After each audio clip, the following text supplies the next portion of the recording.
Well, you better care, young man. It's your song, isn't it? Peaking with their first song. It's the one and only Weezer, all part of what I thought was going to be Spike Lee week, but it turns out it is Spike Jones week. It is Spike Jones week. The music videos of Spike Jones, minus the visuals. Yeah, I was looking to hear Better Blues this morning. I'm happy to do that next week. Or whatever that butt song was. Remember there was two big butt songs that came out the same time and they both sounded the same? One of those was Spike's. It's the Bennington Show. I'm Ron Bennington. There's Gail Bennington. Oh, hi. And from what I understand, and this is going to create a lot of excitement, Michelle with one L is stopping over. She seems like she's had a lazy summer, though. She does. I haven't seen her much. Well, she just appears here and there. Yeah, sometimes she's in L.A., sometimes she's in Tahiti, the Alps. She just appears very tan out of nowhere. Yeah, sure. The world's her oyster. Looking very relaxed. I know. Instead of us white tense people. And by saying that, I mean we all live in white tents. That's what I'm talking about right now. That's why we call ourselves the white tents people. Send Dan in real quick, would you, Joe? He's actually at a meeting right now until about 12. Meeting here at Sirius? Downtown a little bit, but he'll be here in about 20 minutes. It's a great job then, huh? You don't have to start when the job starts? I suppose. You're on a loose ship back there, and I admire you for it. No, don't say that. Why? Because, Dan, I don't want, he had a meeting at 11. Things are happening for him. I want him to be here. Okay. Too. Well, that's all. As long as things are happening for him. That's all I think that the show should care about. What we're trying to do is, we're trying to have less government, and we care about the individual going out and doing well, not the collective. Trump style. That's our motto. Yeah. I'm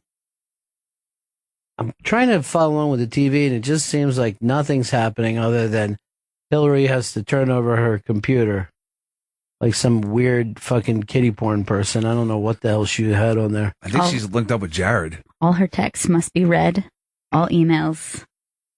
Public property. You know when people read your texts, they actually do that in Texas? Really? I didn't know that. If I was the governor of Texas, I would look to change the spelling right now to Texas. There's a hard-hitting piece up on the iBank today saying that the LOL world is out.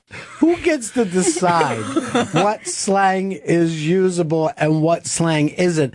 Isn't it up to the society of that moment to decide what they're going to call marijuana? Right. It'll just happen. It'll be an organic thing. We don't need a decree.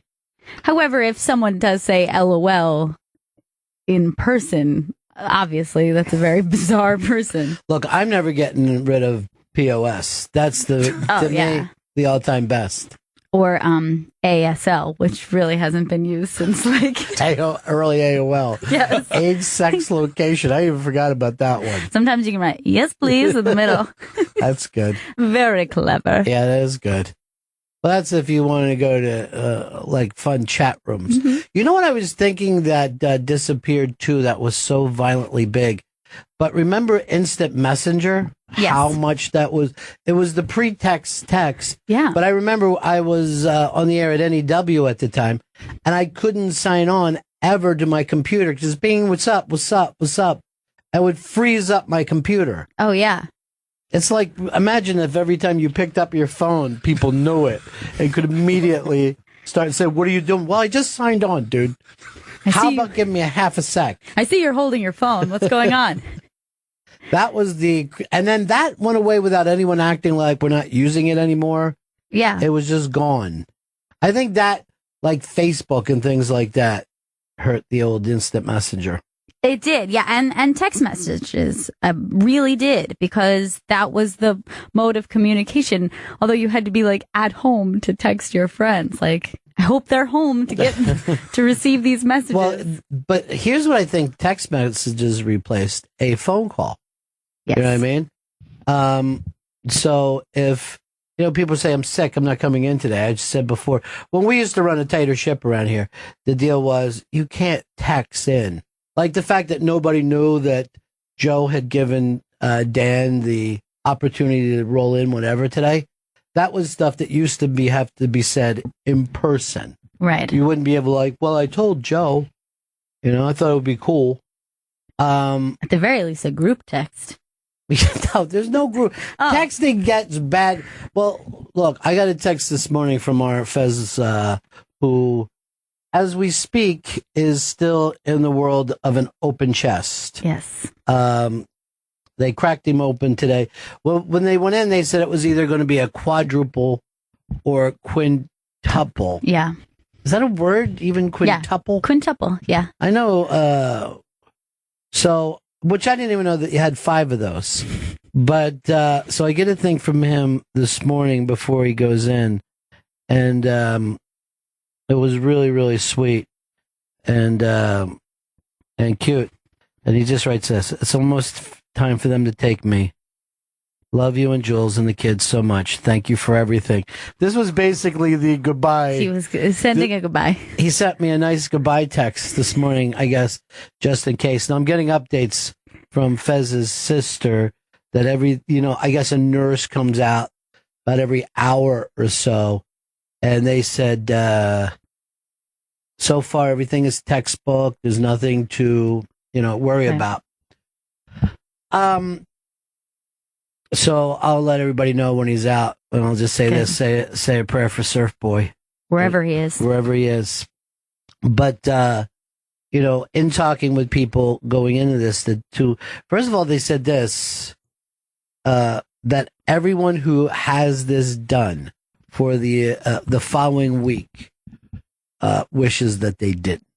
That it's so, I guess, the thing of having your chest cracked, spread open, the healing for that is so physically painful. Yeah.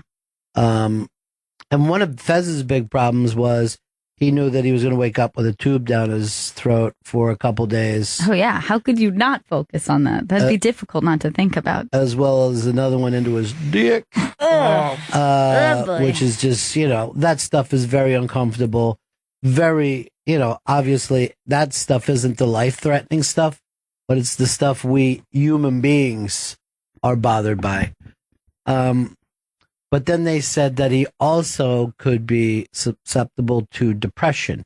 And I go, well, how are you going to know?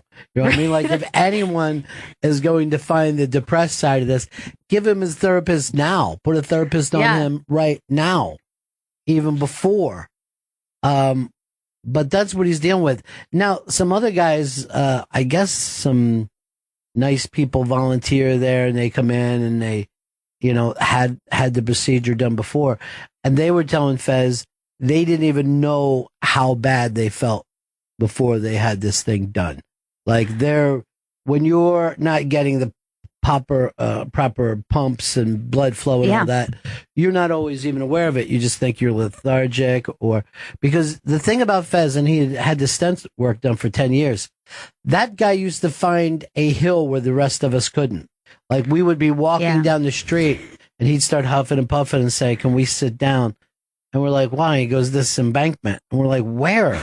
Like, if it just went up like 6 or 8 inches, or there was, a small flight of steps, he always found it. So maybe this will be the best thing that ever happened to him. I hope so. I hope that he comes out of this and this was that solution that he needed all along. That this is really gonna. Well, I know we've done over 10 years of solutions that never worked, right? Never saluted anything. But if and I'll give you guys the updates too of when he is in recovery. I'm part of a mass text right now with his sister, but they told him that he really didn't have a choice this time, that he had to get this procedure done.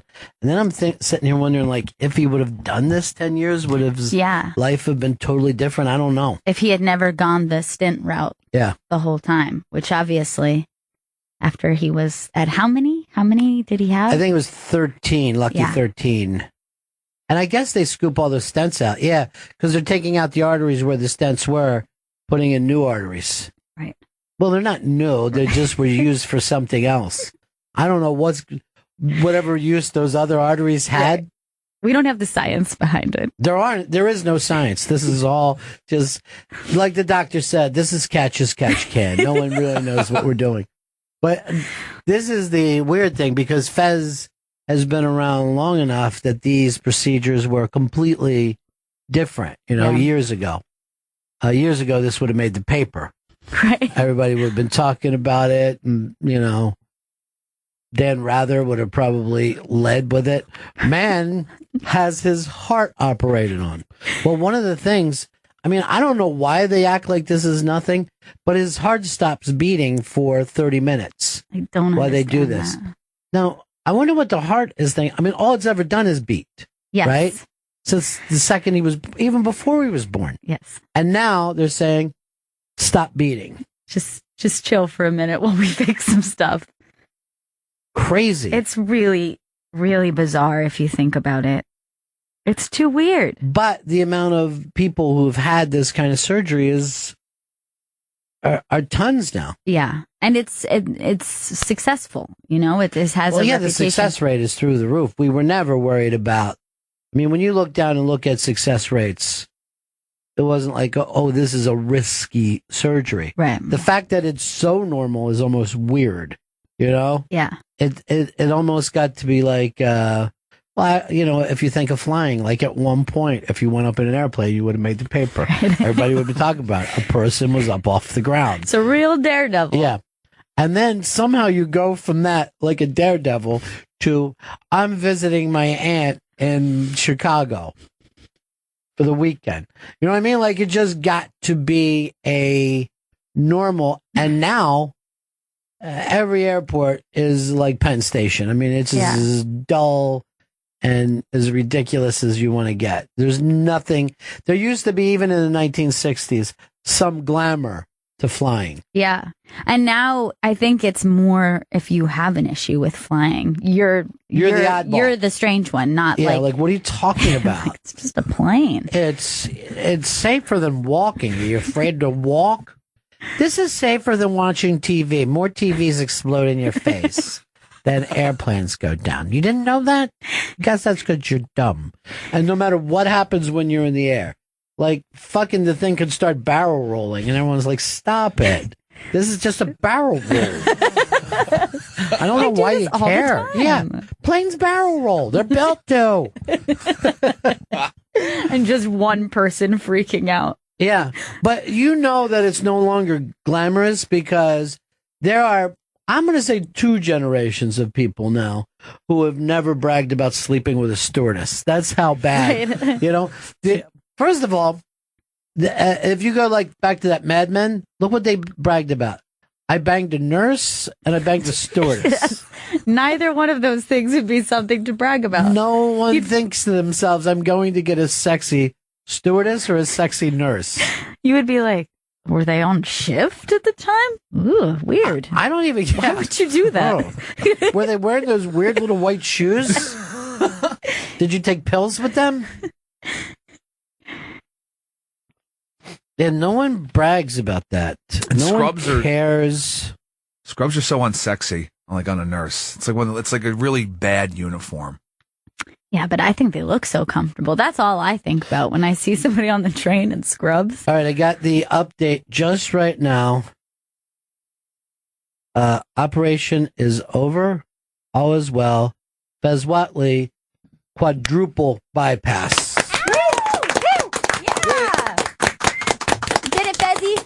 Feel a little bad that he didn't get the big 5 that he was looking for. He's looking for that 5. Well, that would at least stood out at a party where people gone quadruple. That's weird. Yeah.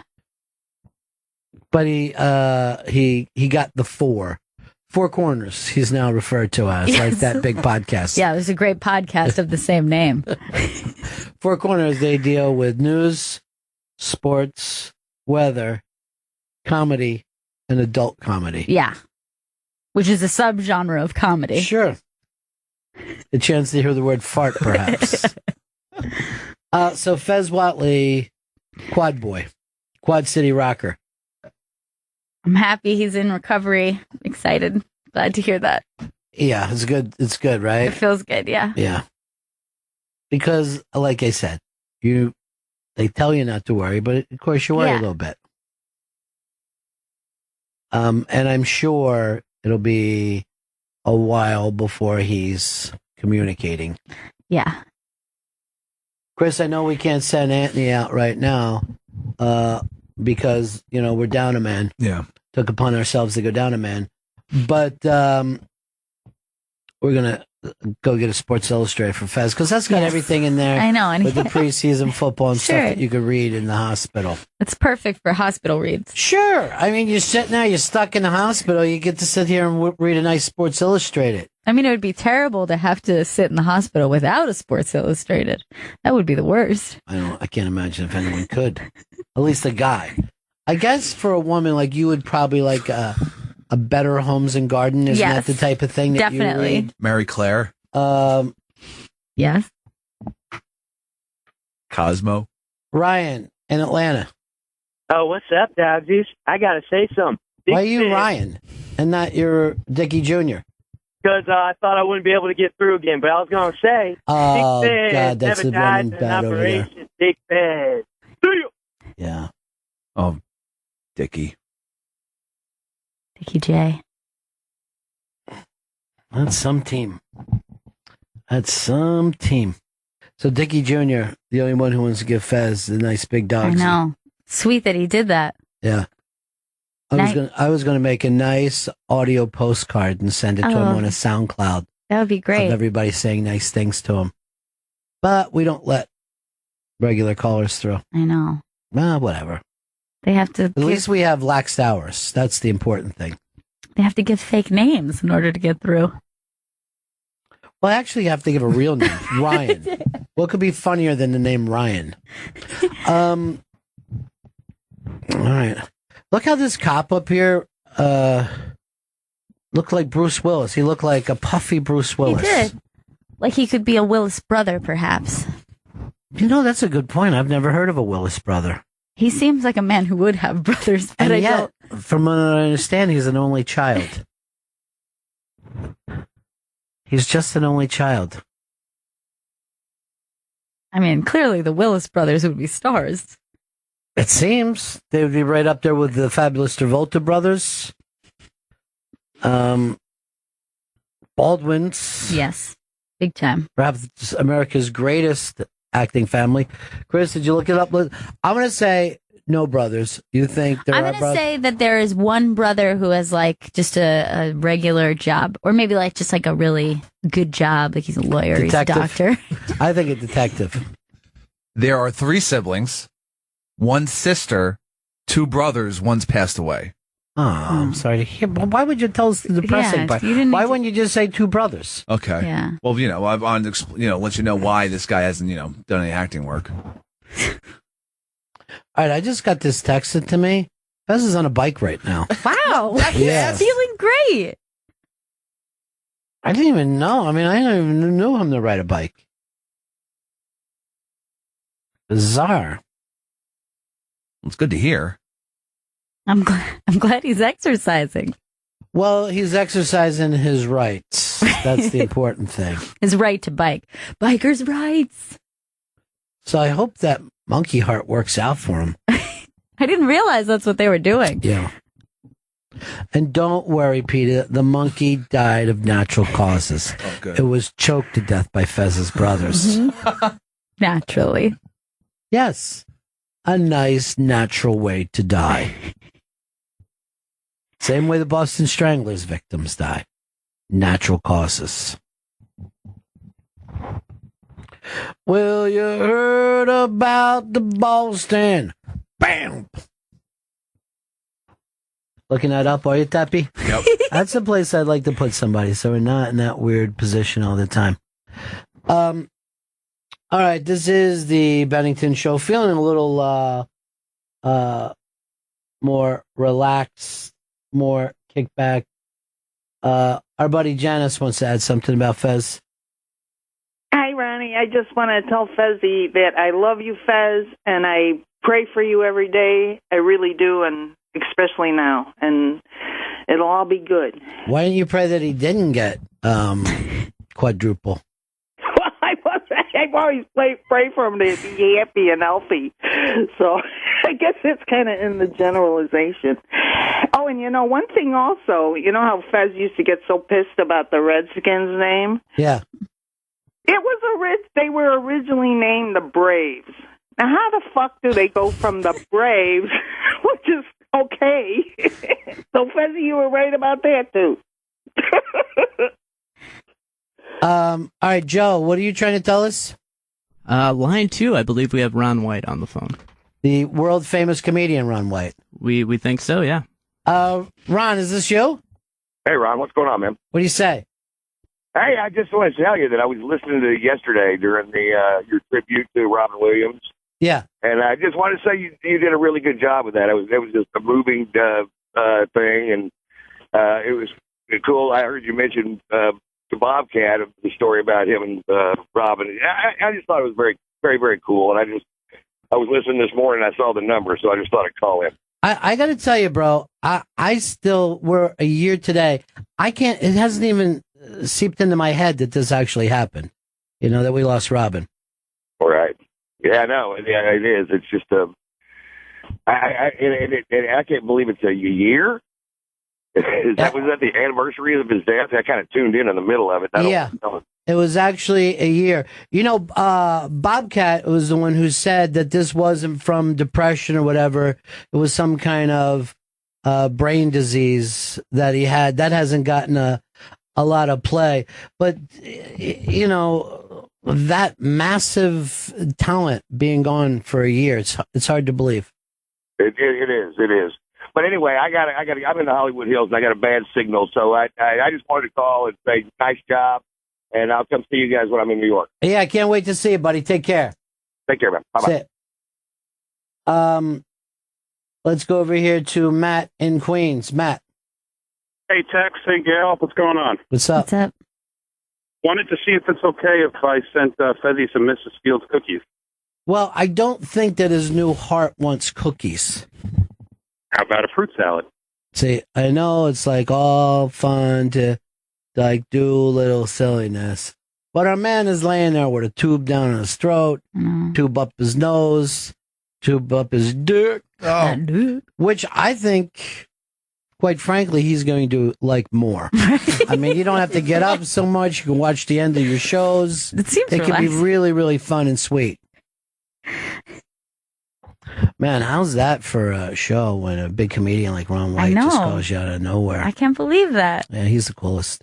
He's such a, you know, there's certain people that are so naturally funny. You know, when we did the Unmasked just the other day with Brian Regan, when Brian just answers a question, he falls into the cadence of Brian Regan. Like, there is such a thing, I think, that once you've been doing it long enough, you know how to find your cadence. Well, Ron White is one of those guys that, as he's telling you a story, his natural way of talking is so damn funny that it feels like you're watching a Ron White show. Yeah, that's very true. Yeah. One of the really great old school storytellers in that kind of Mark Twain way, you know, where you could just sit back and tell a story and you're like, oh, that's a funny story. Wait, there's a theme to that, isn't it? And somewhat of there's a moral at the end of it. Come on in, young lady. This is our friend Michelle with one L. Just one. Yeah. Hey, how are you doing, sweetie? I'm so good. How are you? You know, you just missed a phone call from Mr. Ron White, who is up in the Hollywood Hills. Because he's a drifter?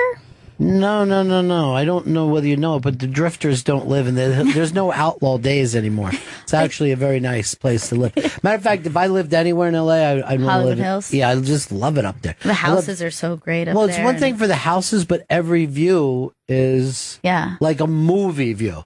Like, okay, I feel like I'm in a movie right now. I might have told this story, and I apologize. I once got to go to a Hollywood, I believe in the Hills, party for when 1999 became 2000, so it was a big one. The millennium. And nothing bad happened. And it was at Data's house from Star Trek, The Next Generation. You really are dropping some big names in here. And Weird Al Yankovic was there.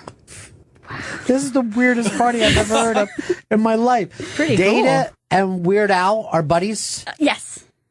And apparently me for a 5 or 10 minutes. Were you like being passed around from weird, obscure star to the next? I don't remember a lot of it, but I'm told Bill Cosby was there.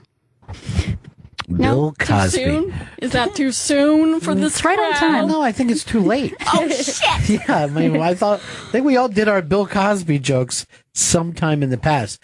There's a piece up on the iBank today that the Cosby sweater has been removed from which museum? The Museum of the Moving Image. The Museum of the Moving Image. They had things up there. I don't know. I guess they had Fonzie sneakers or whatever. Sure. So the Cosby sweater was happily there. Well, we get a call the other day from our friend Leslie who says the sweater is no longer there. Really? So they quietly removed it. They did not make a... I don't think they were screaming when they removed it. I'm taking the sweater away. So if you happen to go to this, just be like, where's the sweater? We came all the way here from Iowa to see the Cosby sweater. I love Jack Black. Anytime I hear Cosby sweater, I hear Jack Black from High Fidelity going, a Cosby sweater, a Cosby sweater. And it makes me so happy. There's a new parody show. It's basically a parody of Vice TV show called Documentary Now. And Jack Black plays the head of Vice. I forget what the head of Vice's name is. Sean Smith. I guess it's Sean Smith. Shane Smith. Now it's Shane Smith. It's Change Smith. Yeah. What I like to do is say the wrong answer first and then come in with the correct answer seconds later. But Still Jack counts. Black plays the Shane Smith part and plays it well. But I think you can already see this online before it goes up on IFC. But the premise is these guys go out to really get to the real story. Right, the hard-hitting stuff. Yeah, for what I can see so far, it looks like they get killed every time that they do it. They just get shot in the face. I like that Jack's having a resurgence. Was he out for a while? I didn't know that. He was, yeah. There was about 3 or 4 years that I didn't hear jack shit about Jack Black. Well, he was doing movies. I mean, he's never stopped doing movies and TV, but maybe they just weren't hit movies and TV. It's possible. It's hard to consistently make hit movies. Well, his Out of the Ballpark was so big for me. What was it for you? It was High Fidelity and what else? No. His HBO show with his band that I'm Tenacious D. Tenacious D show. Gail went to see a Tenacious D concert. I did. And loved. It was so great. Did you meet Kyle Glass? I didn't meet anybody, but I was there, and a very young Jimmy Fallon opened for them. Is that right? A very young Jimmy Fallon. That's when he went by Jimbo Fallon for a little while. Back in the day. Yeah. Back in the Jimbo days. Yeah. Call me Jimbo, everybody. I wonder what would happen if this guy came to the party. Right. He was always doing those type of things. Oh, yeah. And his opening was just him doing impressions of famous singers. Yeah. Impressions of him, of people doing parody songs. Right. Is what he would do. Do you know this chestnut? Yeah. And we always be like, what if Jim Morrison was with the Partridge Family? Wouldn't that be weird?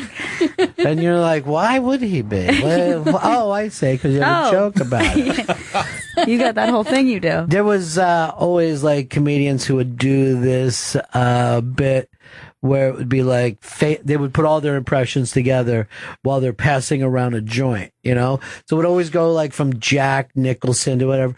But then eventually it would get to be like Scooby-Doo. And you're like, why would a cartoon be getting high with Jack Nicholson? Oh, I see, because you do that That's voice. what I've got.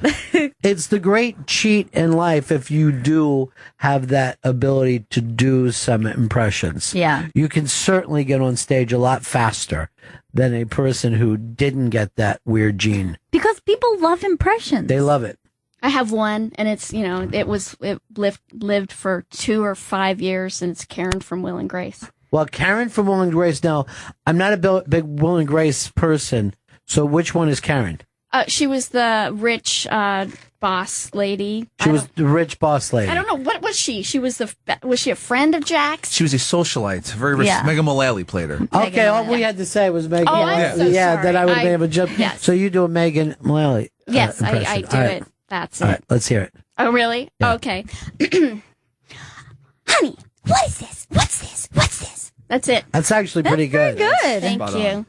Look Now- at, you got excited over there. Look at that. I never watched Will and Grace, and then I saw her show up in Party Down, and I'm like, this woman is amazing, right? I would say to people like, look, you got to turn it on. She's really good.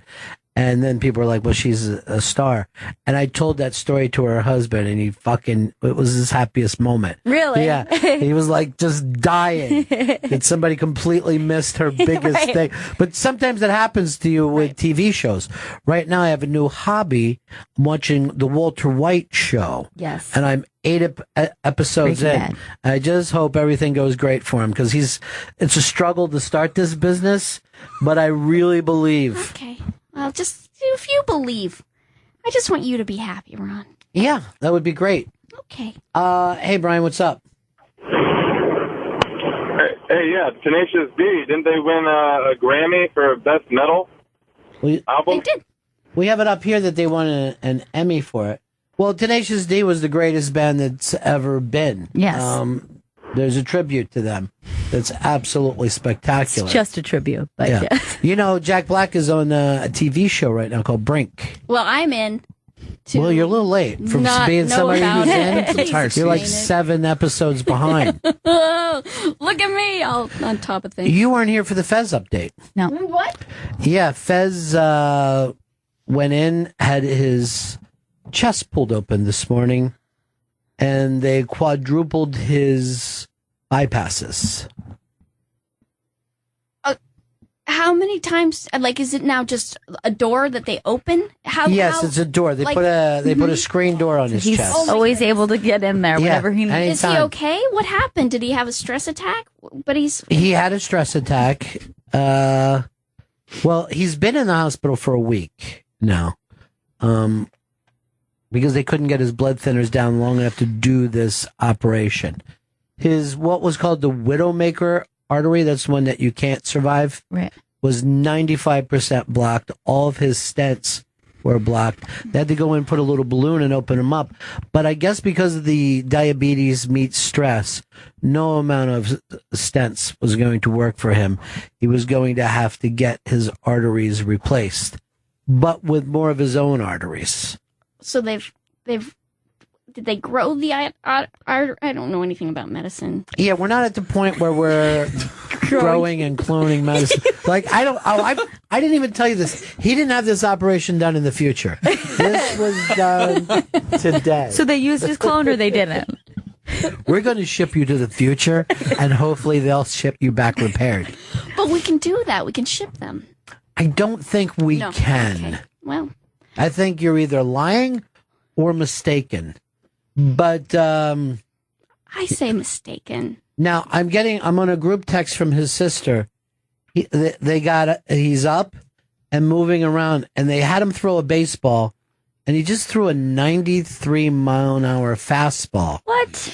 Which is 3 miles off his regular. So before he went in, he threw a 96 mile. I don't even think I told people that. That guy could throw heat. Wow. This is just like throw Rookie heat. of the Year. It's Yeah. like the same premise, except for with a heart. It is Rookie of the Year, I guess, and I'm glad that you're bringing this back to reality, Gail. I appreciate that. For the people out there, Rookie of the Year, go watch it today. You'll know everything that happened with Fez's heart. But apparently he is running the Minnesota Twins. Or is that a different one? Did the kid also get to be the owner as well as the Fez pitcher? Because a lot of those children get put into spectacular situations. Basically, he breaks his arm, and then it heals so tight. It heals so tight Because of the future. He is able to be a. Okay, I just got an update that Fez got the Babe Ruth ball back from the dog, and now he is calling games while Benny the Jet is stealing home.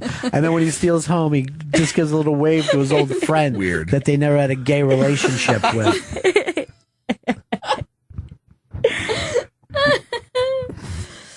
But I'm glad that you're taking his surgery. I don't know the questions to ask because I am shocked by this, and Yeah. so I'm just spinning my wheels. I'd love to get you on the stand if I was a prosecuting attorney. And Now, I'm glad that you're here because you're a mom. So this is the big story out right now. And it's, do they call them milk siblings? Yeah, so here's milk siblings. Now, here's the picture. Very attractive mom with two, it looks like 9-year-old boys sucking on a tit apiece. Now, this is what has the internet in such an outrage, is that one of these children is not hers. Yeah. So it's her friend's son that she minds, and they both sit down for milk. Right. Now, Chris Stanley, this is... so exciting for you him. can't stand this, or you like it? It weirds me out because like this, like looking at the milk siblings picture, it looks sexual because the kids are too big and it's just both of them sucking titties. First of all, it weirds me out. Those kids aren't too big. They're milk 16 age. months and 18 months. Do Yeah. a little research. When should that stop? Well, I'll be honest, my baby was 2.5 when he 2.5. started nursing. And a lot of people even go Well, as much as a year and a half longer than that. They'll go up to like 4. Yeah. But I think when you've got those kind of big, vicious teeth, It's the time to stop. heads next to your little tit that makes you go, oh, this seems weird now. Yes. I don't know what's going. Why are you? I think with the kids smoking, it gets a little weird. Well, when they burn you, it hurts.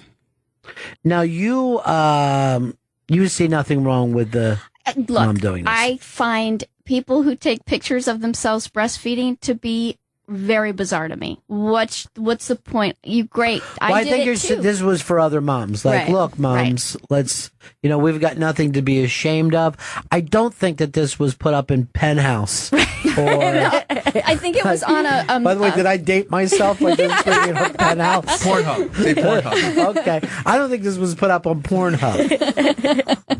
I don't find it that weird. I mean, I guess it would be weird if she didn't have permission from the other mom. mother. That would be weird. That would be strange. But I think, if the other mom is comfortable with it and, if the other child was having issue taking. No, this is too goddamn weird. The kid's bumming a titty is what this kid's doing. He's bumming a cup of milk. This shouldn't be happening. But let's go back to the other side of this.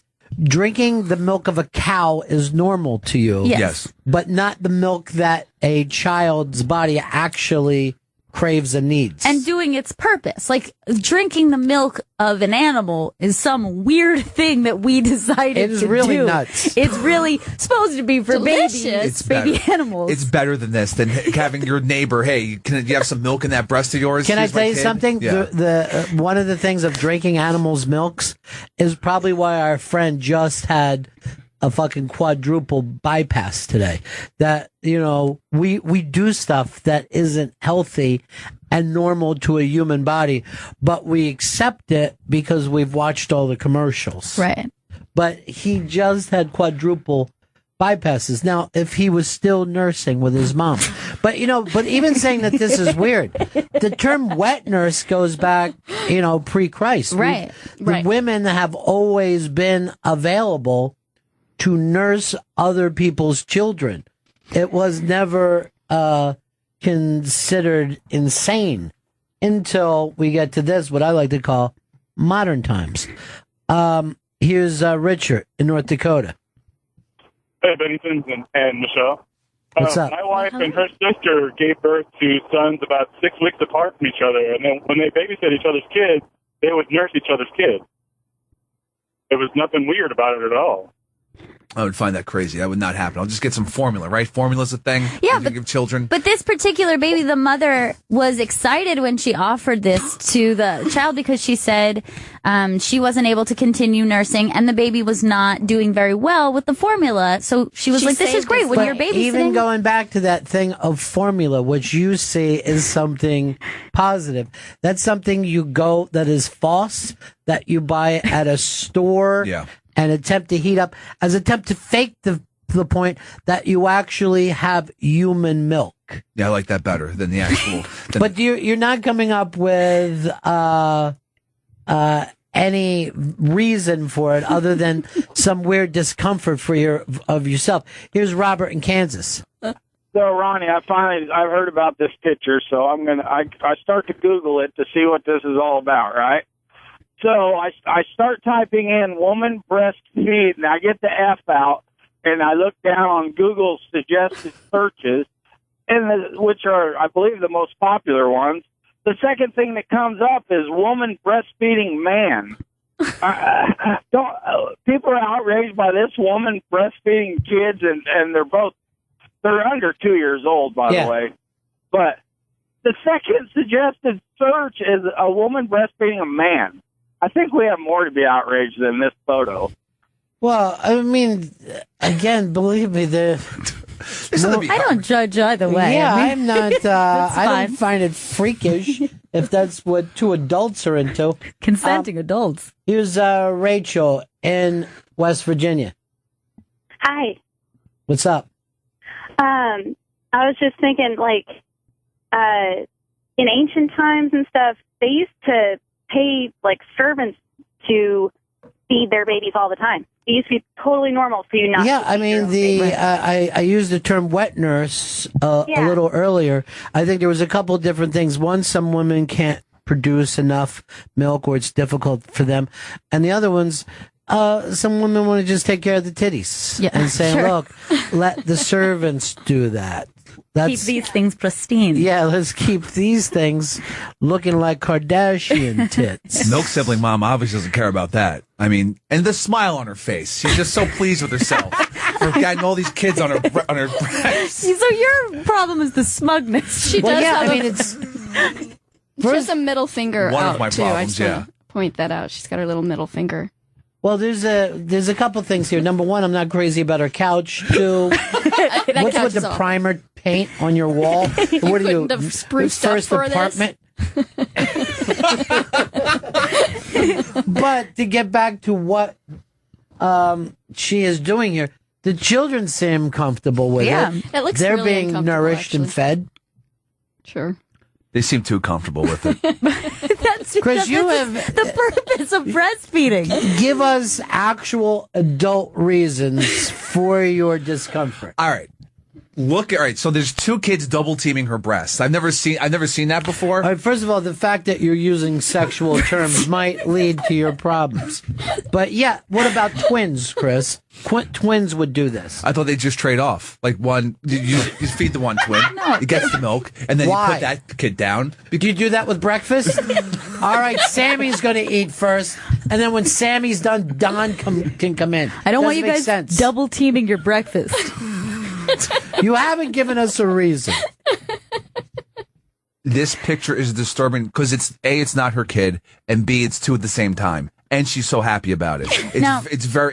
It comes off somewhat sexual to me. Now, are you comfortable with seeing breastfeeding in general? Is it just that it's, say, not her own child? If it was just a picture of... It's distracting. It's just of someone just suckling on a breast. See, here's the thing about Chris.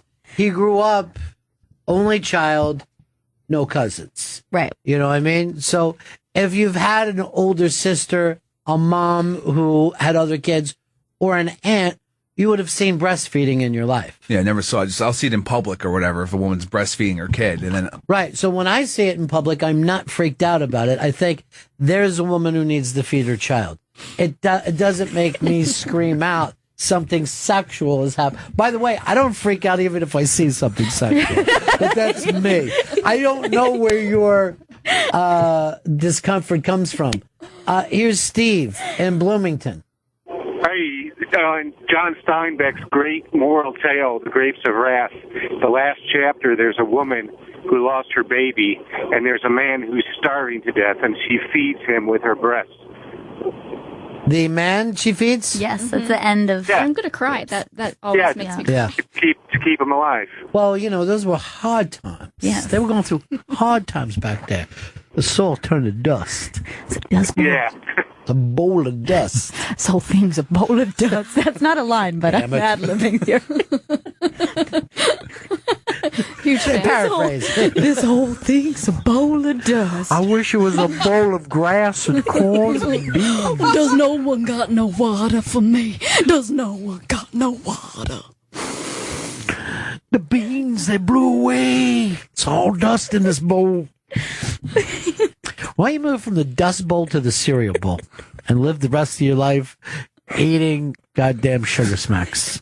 What about the Super Bowl? Boy, when you get into voices, I felt, seriously, I was like, was that Henry Fonda? I was like, did Henry Fonda just come in here? Oh my God. What was that? What was that disgusting snort? I can't. That would have been more ladylike if you would have ripped a fart than that snort. That snort was frightening. That was too funny. And by the way, these are the two idiots who shut down Chris Stanley in seconds. I'm not shut down. I'll stand by that. This Dude, lady's you are crazy. shut down. You haven't come up with a single reason outside of your Double own discomfort. teaming. Somebody should be able to say where their discomfort comes from. Yes, I've been telling where it's been coming from. It looks sexual to me, and it's with children. It's weird. That's the discomfort. I just explained it. It's fucking crazy. And changing a baby, is that also sexual? You're like, what are they going to do? Go down on that child? You're not making sense. Oh my God. Okay. Here is John in PA. Hey, Ronnie, remember the Bored to Death episode a few years back where Zach gets custody of the baby from the sperm donor lesbian? Oh, yeah. And he goes to the park and he actually asks the girl if he can tap a tit, and then one girl says, I'm all tapped out. And then he says, what about the left boob? Any left in there for me? The Bored to Death was the greatest show in the world. For some reason. Part is, Ronnie, if you watch the liner notes of that thing, Jonathan Haynes actually went to the park, and they actually have women who go at 2 o'clock, and like 8 of them will breastfeed, and then at 4 o'clock they'll breastfeed.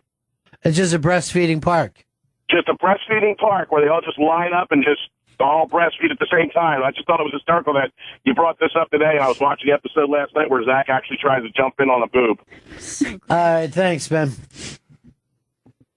All tapped out. All tapped out in this dust bowl. There ain't nothing but dust left in this bowl.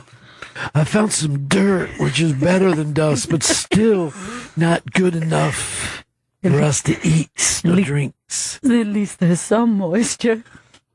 A little bit of moisture, I guess. Moist. Beans is what we're looking for. Don't get me started on beans. I could talk about beans all day. Right now, this looks like a dust bowl, but Chris, you want to eat? There's a woman. I guess, there's the barbecue happening right now. Oh, that's the barbecue. Yeah. She was offering to breastfeed him. Double team? Now, can we double team that? Now, did you know that? Me and young lady? Joe need to eat. I've met her name's before. Emily. Yeah, Emily. You know everybody in the building, and Yeah, it you frustrates do. me about you. I'm sorry. Who's the girl with the purple hair? I see you talking to sometimes. Well, it's now candy corn pink. No, that's not a word. Candy apple. Cotton candy pink. Cotton. It's Jenny McCarthy. Oh, I didn't know. It's Jenny. No, she doesn't make the full staff change their hair when she changes hers. It was suggested that I could. You got to, dude. It would look very cute on you. Yeah. No. Maybe purple. Well, when it gets to brown, let me know. I'd love to jump into that. In the dust bowl, we got pink hair. We may not be able to afford a brand new truck, but God damn it, by God, I will dye my motherfucking hair. You're only 15 years old. Why do you talk that way? Look at my influences. You know, that's I wonder if a toddler is raised by elderly people, do they just start to talk to that way? Yes, Hi everyone. I'm Wen. 1 years old. Isn't this the way we talk, humans? I've only know 2. They're very fragile. They just start to learn to walk real slow when they're toddlers. The walker is exactly like their walker. Well, some people are raised by their grandparents. Yeah. But they always had strange references, and like they kind of had the personality of older people. Oh, well, they'll say icebox. Yeah, like a little kid who says icebox. Dungarees. Yes. Yeah, what is the giveaway term where you know someone is old? Dungarees is a perfect one for it. Icebox, which, by the way, I don't think anyone who actually had an icebox is still alive. So that means that you're just carrying on this, Permanent for a hairdo. I've never heard that. I'll have a permanent. By the way, hairdo itself, I believe, puts you there. I'm going out for a hairdo, everyone. I suggest permanent. Or a quick perm. I'm getting a perm at the hairdo salon.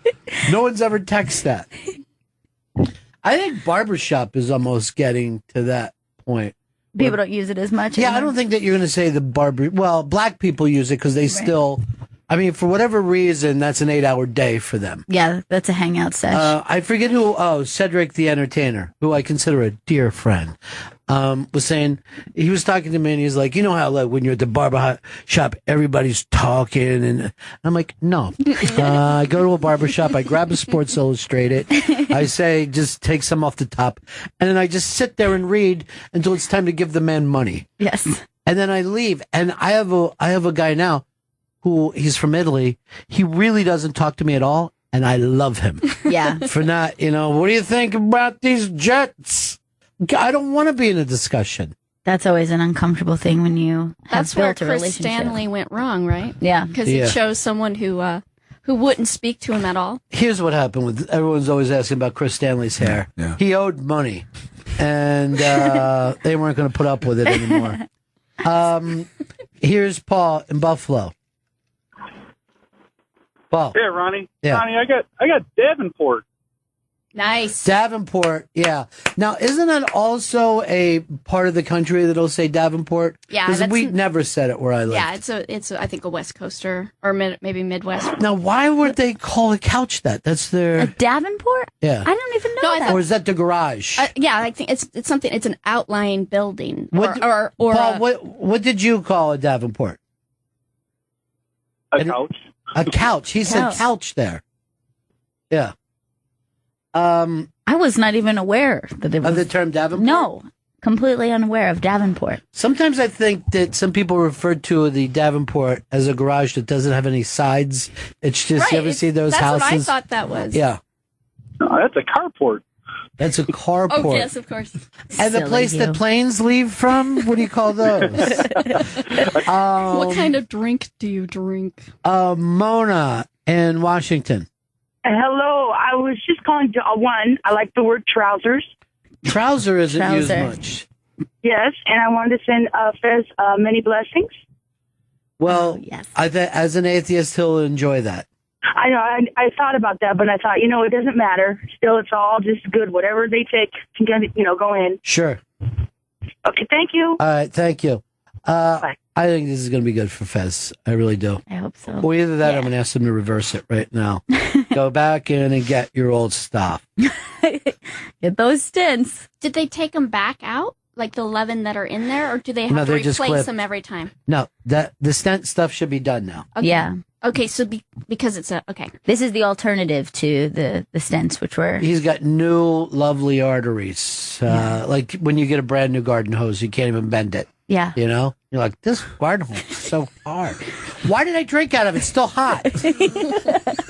There is nothing funnier in life than someone burning their mouth on a hot stove. He's done it so many times. Well, like in in Florida. Florida, you could kill it's so yourself. hot. It's like, at first, it comes out, boiling water comes out first, and then the metal, if it touches your lips. Oh, it's horrifying. Well, I remember there would be nothing that would make my dad more angry than say is drinking from a nice cold hose. He's like, stop drinking from the hose. We're like, but it's so wonderful. Water from a hose is the best water ever. I think it freaks parents out because it reminds them of oral.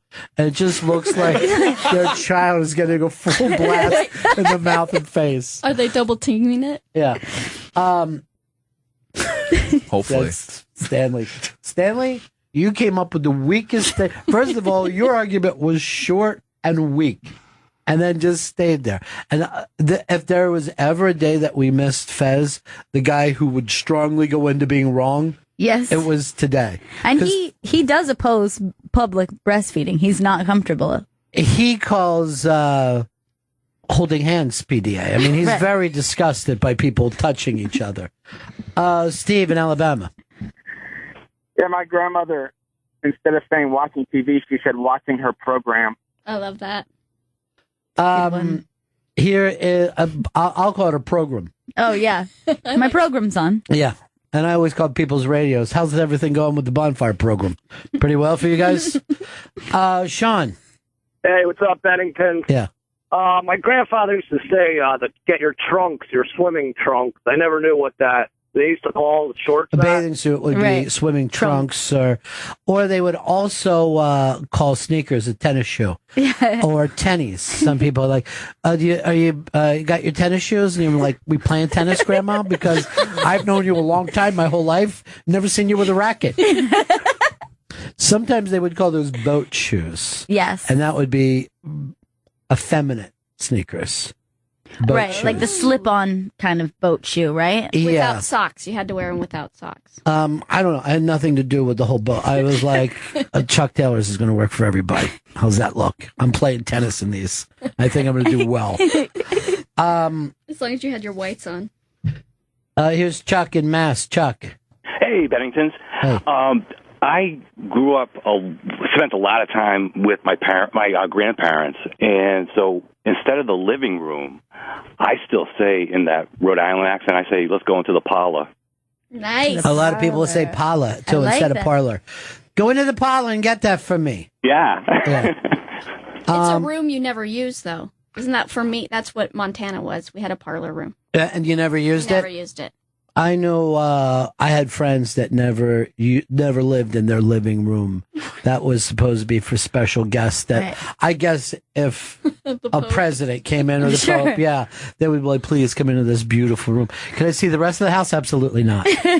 That is just like fucking cat cans laying all over the place. Stay here in this beautiful room. There's plastic on the couch, so you might slide off. Italian people used to keep plastic over their furniture. And you're like, why do you have plastic on that? And they would be like, to keep it nice. They go, what's nice about fucking sitting on plastic? You guys pissing yourself a lot here? God forbid. It should be lived in. Here's Rob. What do you got, Rob? I'm out in California, and I've never heard this word, but my grandma used to say the vestibule. I've heard the term vestibule before. That's like an in-between room, like a hallway type thing. I think the vestibule leads to the front door. It's where you change your shoes or your tennis shoes. Do you like to take your shoes off as soon as you come in? No. I do. I like to take everything off immediately. Me too. The second I come in. Get right into a robe. My shoes are off like as I'm opening the door. Taking off my pants, like before the door's even closed. I take off my pants in the hall. Me too. Got to fold them up nice. Or sometimes I just kick them into the bedroom. I had an uncle, they would come over for Sundays, right? And I've seen him in his nice suit. Now, he was a guy who worked construction during the week. And then then he would come over to the house and he would take off his pants while he was drinking and hang them up. So he didn't get like cigarette burns or spills on him. But I'd see him still with his jacket on sometimes. Or he would just have a certain time. He's just standing there. You know, his belly's sticking out. He's just having a beer. Keeping the pants nice, are you? Why don't you just wear some fucking crappy pants so we don't have to look at your boxers? And he had some giant boxers doing too. Chris in Long Island. Yeah, my grandparents, I used to go over to their house. They had a big old console TV. They would ask me, you want to look at TV? It was never watch. It was always look at TV. Fez used to say, look at a book. I was looking at this book, and I'm like, by looking at, don't you mean read? Was it a picture book? Are you implying that you can't read? And he would say he looked at a movie, too. But see, he was around his grandmother a lot growing up, and he has like a lot of grandmothery things about him. Like always getting his heart worked on and stuff like that. That, for one. Yeah. See an update here. This is weird. Fez is on top of the hospital right now, shooting off fireworks. Wow. Yeah. And saying some racial things. I'm concerned about that part. That's the heart. That's I guess the we medicine. should turn on the TV. We'll that's the seeing medicine. him. That's not him. He would never act that way. Well, he's excited, you know? He's all amped up. Yeah, I guess so. I don't know. I just don't like to see him get raped. Rachel. That's I think bad. it said raped. I like neither of those things. Chris in Houston. Hey guys, love the show. First time caller, long time listener. Yeah, my grandparents used to confuse the heck out of me growing up because they would use terms like dinner and supper instead of lunch and dinner. So they'd be like, time for dinner, but it's lunchtime. And I was like, what the shit's going on? I thought that some people called supper their lunch. I didn't know anyone would say lunch was dinner. Yeah. Well, they were kind of old, so I'm not saying they were right. I'm just saying they confused the hell out of me. So I got you. I'm with you 100%. I'll use the term third breakfast. I don't know whether that's wrong. I'm going to have my third breakfast of the day. You're Still a eggs, hobbit. though. Still eggs. Supper was one that my friend who was raised by her grandmother, she would say, like, I have to go home for supper. And I'm like, what is that? Was that at lunch? Or at I dinner? felt like, to me, it was some sort of in between. It seemed like way too early to be considered dinner. Like, it was bright that's Florida daylight. eating, too. Florida eating, you'll see people all getting in the car at 4:30. Hurry up before it closes. You can get it all you can eat for $3.95. If we get there in the next 10 minutes. I'm not sure I feel great about that giant pile of Alaskan crab legs, and this is only $3.95. I think those have been sitting on the docks for quite some time. Not good. If I have either dinner or supper, I demand to have mashed potatoes with them. Because why are you telling me that these things are happening? So if without mashed potatoes. See, this is a funny thing. A mashed potato, never acceptable at lunch. You know what I mean? Like, Why is that? It makes me so sad. It's not a lunch thing at all. You like and some fries with your cheeseburger? No, how about a mashed potato? Ew. You're mad, sir. Disgusting. Get out of my joint. This is the wrong time of day. And so here's the funny thing, too, about a burger. It's always burgers and fries.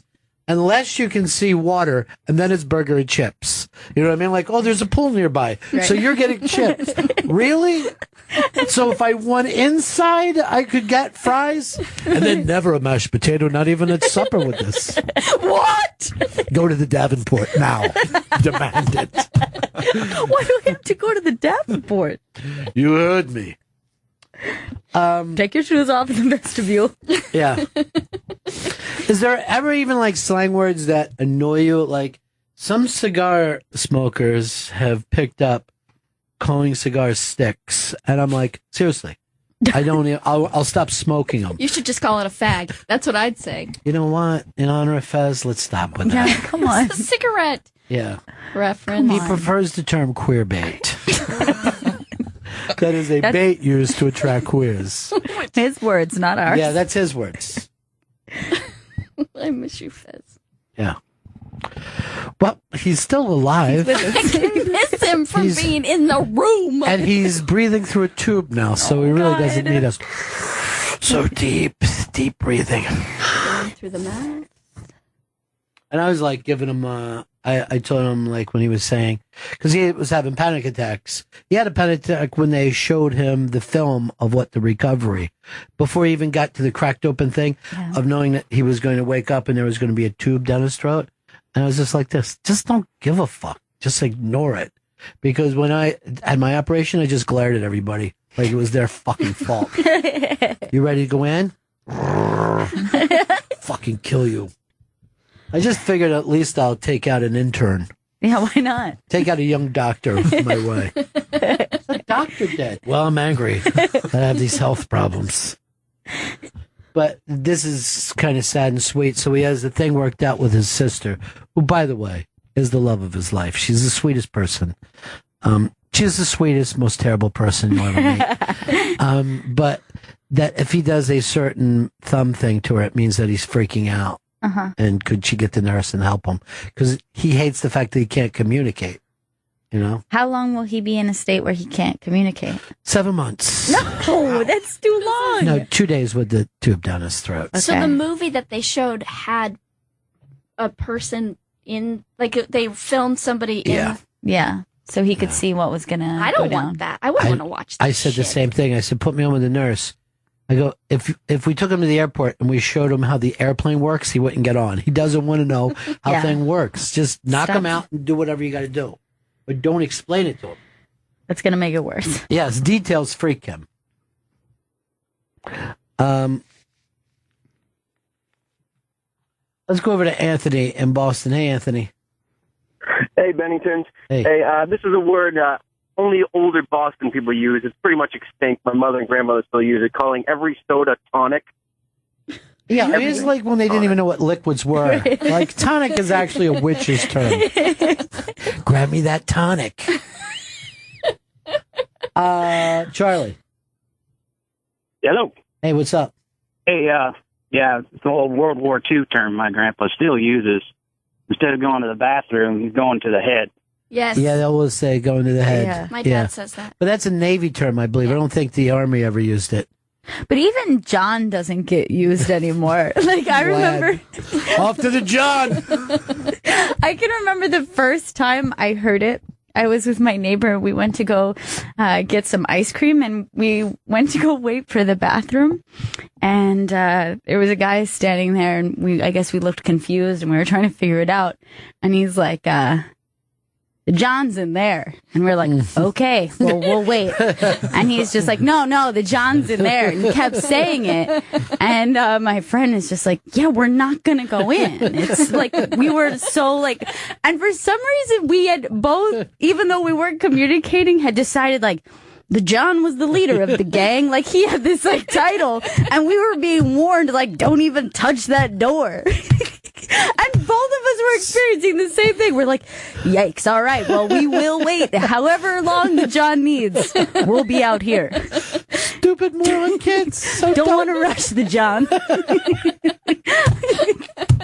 Hey, it's the John. He's laying down heat.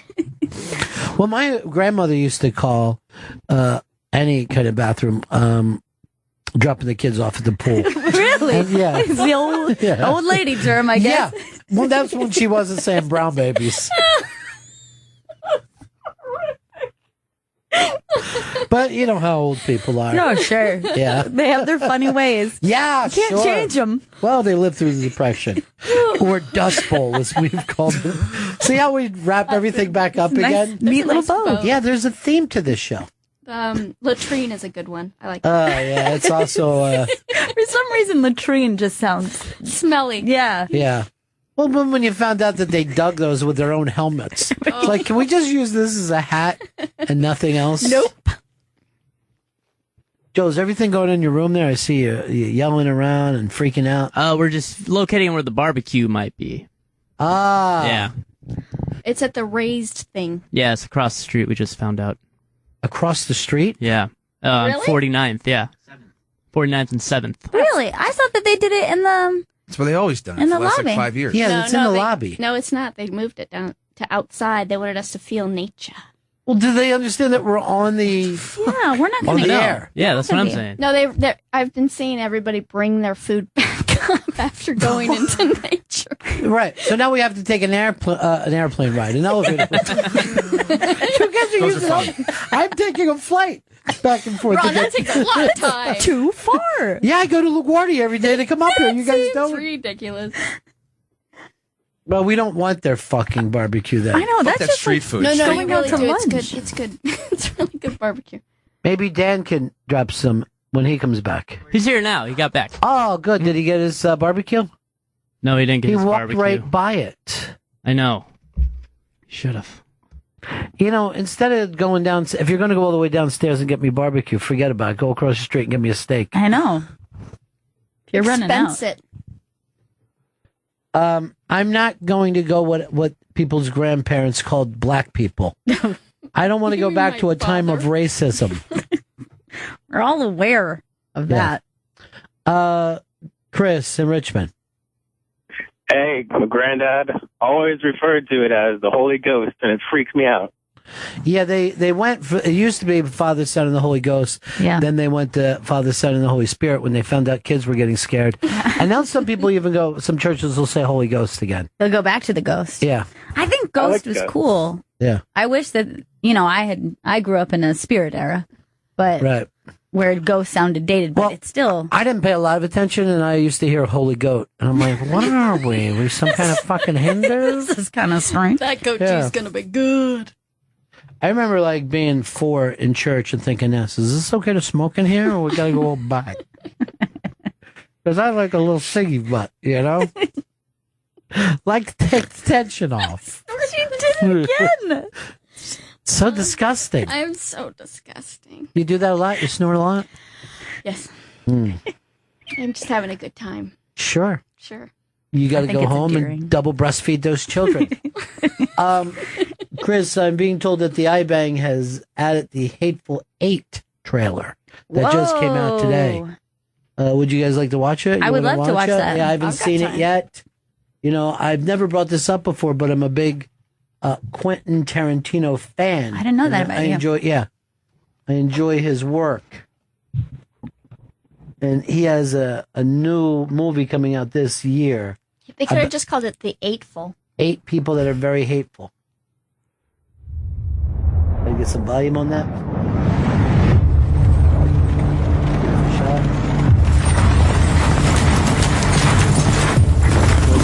Taking the Western show.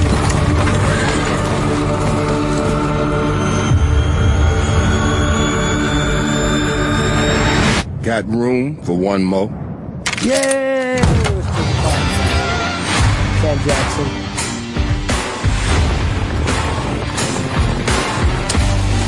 They call him the hangman. When the handbill says dead or alive, the rest of us just shoot you in the back, come up on top of a perch somewhere and bring you in dead over a saddle. But when John Roof, the hangman, catches you, you hang. Get in, boys!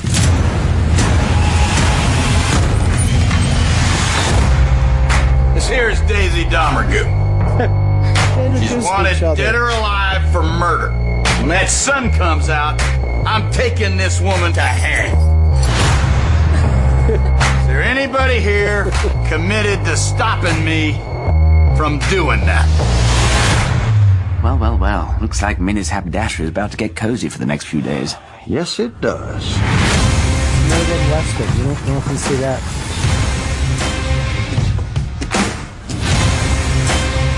One of them fellas is not what he says he is. Mr. Blonde. Move a little strange, you're gonna get a bullet. Not a warning, not a question. A bullet.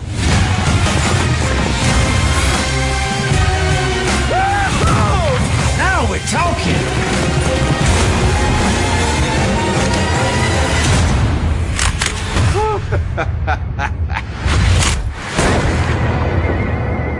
Hateful Eight. It actually looks like an old movie. Yeah. You know what I mean? It looks like a movie from the 60s or something. I'm excited. Well, it's in 70 millimeter film. Yeah. That's awesome.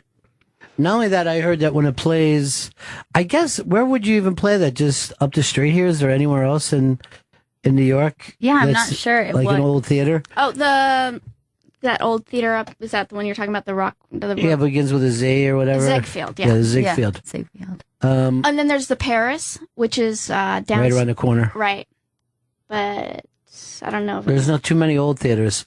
But I heard that when they do it in some of these places, there's not going to be any credits at all. They're going to hand out booklets to people. And then the movie just starts off because they said that they did that in the 1940s. with a lot of films. And Tarantino is somewhat of a historian that way. But it looks great. It looks I'll really be there. good. Yeah, that looks great. Who did you say the girl was? Jennifer Jason Leigh. I haven't seen her do anything in a while. Always loved her. What was the movie she was in? It was set in the 40s, and she talked like this the whole time. It was all That was Hudsucker. Hudsucker, yeah. I love her in Yeah. that so much. You know, I was doing an unmasked once downtown, and I'm standing up in front of comics, smoking, and she came by, but it looked to me like she was floating 2 inches off the ground, just floating down the street nicely. She's amazing. I love her. I love her She too. really is great. I'm glad she's back. Like Jack She was Black. Jack Black. You like people, you love when people come back. I just want everyone to be happy and doing what they wanted to do, and I bet she was wherever she was. Wherever she was happy doing what she wanted to do. Floating 2 inches ahead. And now she's back. Mm-hmm. I love Hudsucker Proxy too. It's one of my favorite Coen brothers movies. Me too. It's got like such a good like texture to it. Like the whole film is. Well, you know, well, then there's stuff like I miss where they said the amount of circles and squares and triangles that they use, and they do that stuff, and then they write their movies in those designs. Yeah. I'm like, you realize you're over my head. You know what I mean? I'm just like, I see a movie and I'm watching it. I like the things they said. I can identify a circle. You know, for kids. For kids, you know, for kids. For kids. But don't you think that out of all the Coens, that's kind of an overlooked one? Yes. It doesn't get as much credit that it does. Oh, it got flopped. It big. did? Yeah. I didn't know that. And like Joel Silver gave him a bunch of money. It's like the only time back then that they had money. They were independent. Right. Joel Silver said, "What you guys need is money," and they, put all the money in the sets, and everything was great. And people were just like, "I don't get it." It was, it's so bad that's sad. There's no superheroes Everybody in here. rewatch it. That's what you should do. I love Paul Newman in that movie. It's so good. But my favorite scene of all is how long the laugh scene lasts. It just goes on and on. Like they're making money. It just goes on and on and on. It's fantastic. All right, so if you want to see that, it's the Hateful Eight trailer. There's also Chris's most disgusting thing. A woman being double teamed by two babies. It's the milk siblings. There's a Fish Bites nipple video up today too, which is pretty exciting. You guys want to see it?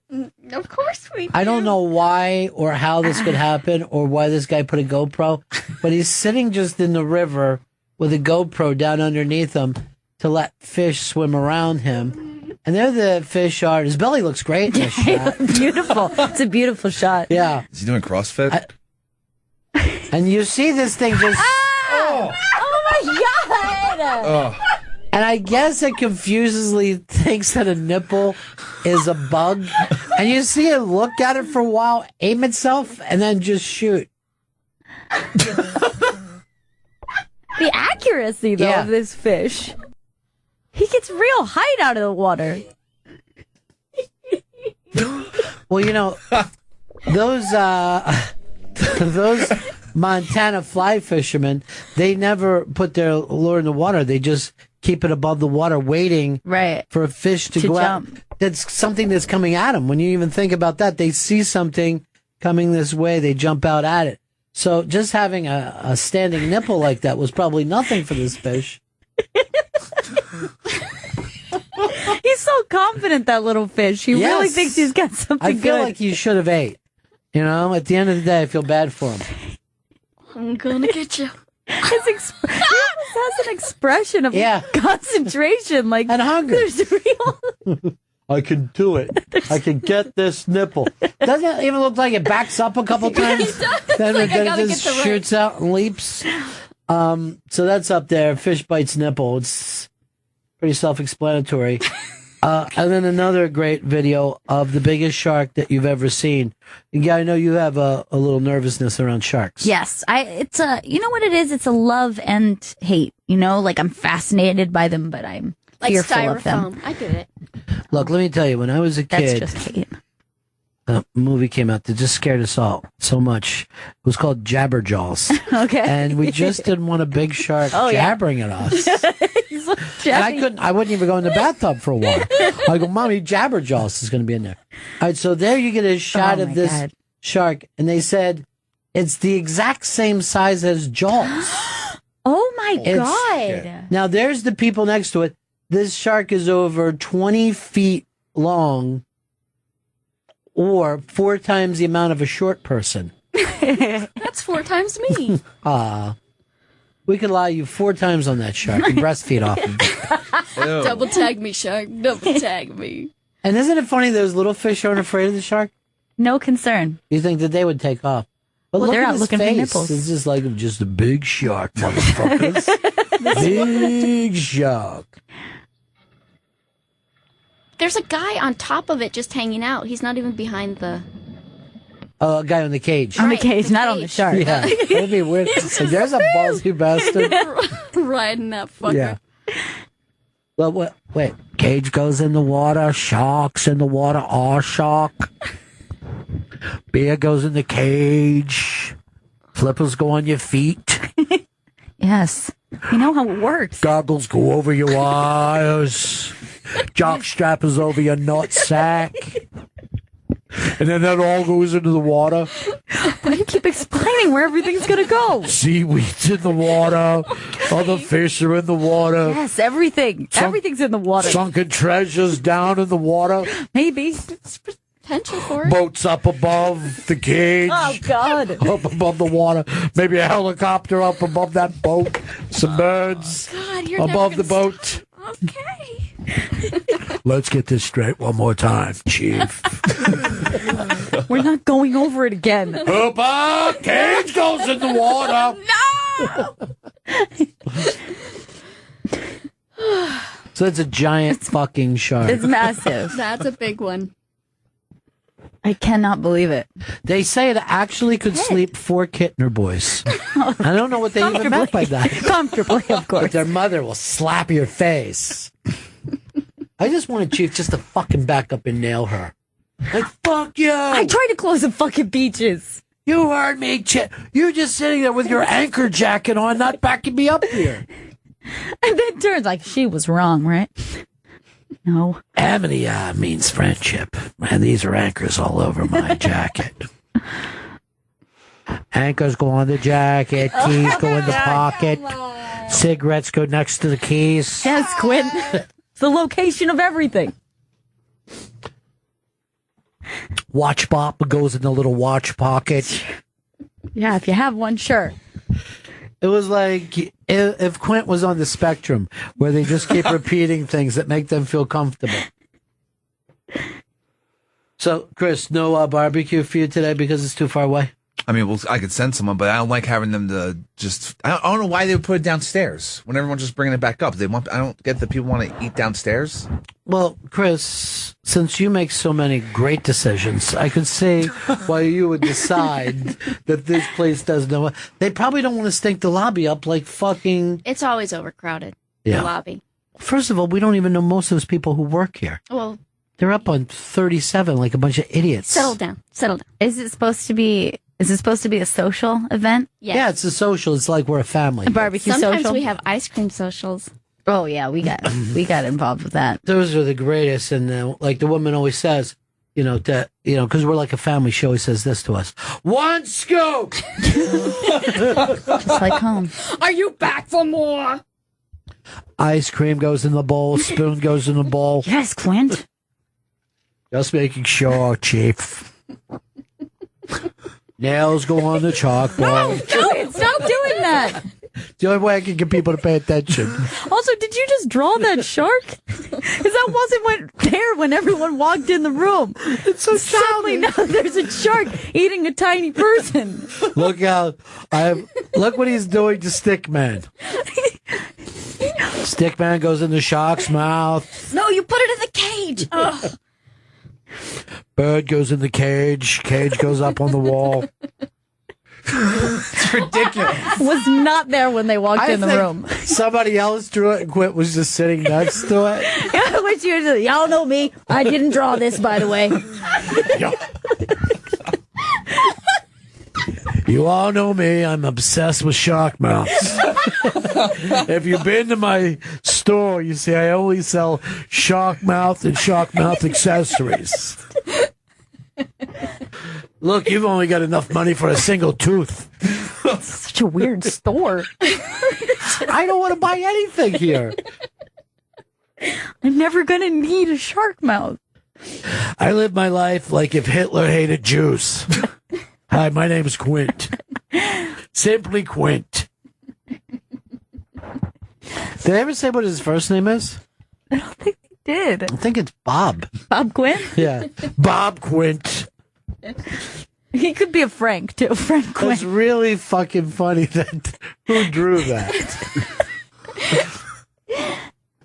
There's only one way to get their attention. I start to scratch my nails down this. Oh, God damn it, Quint.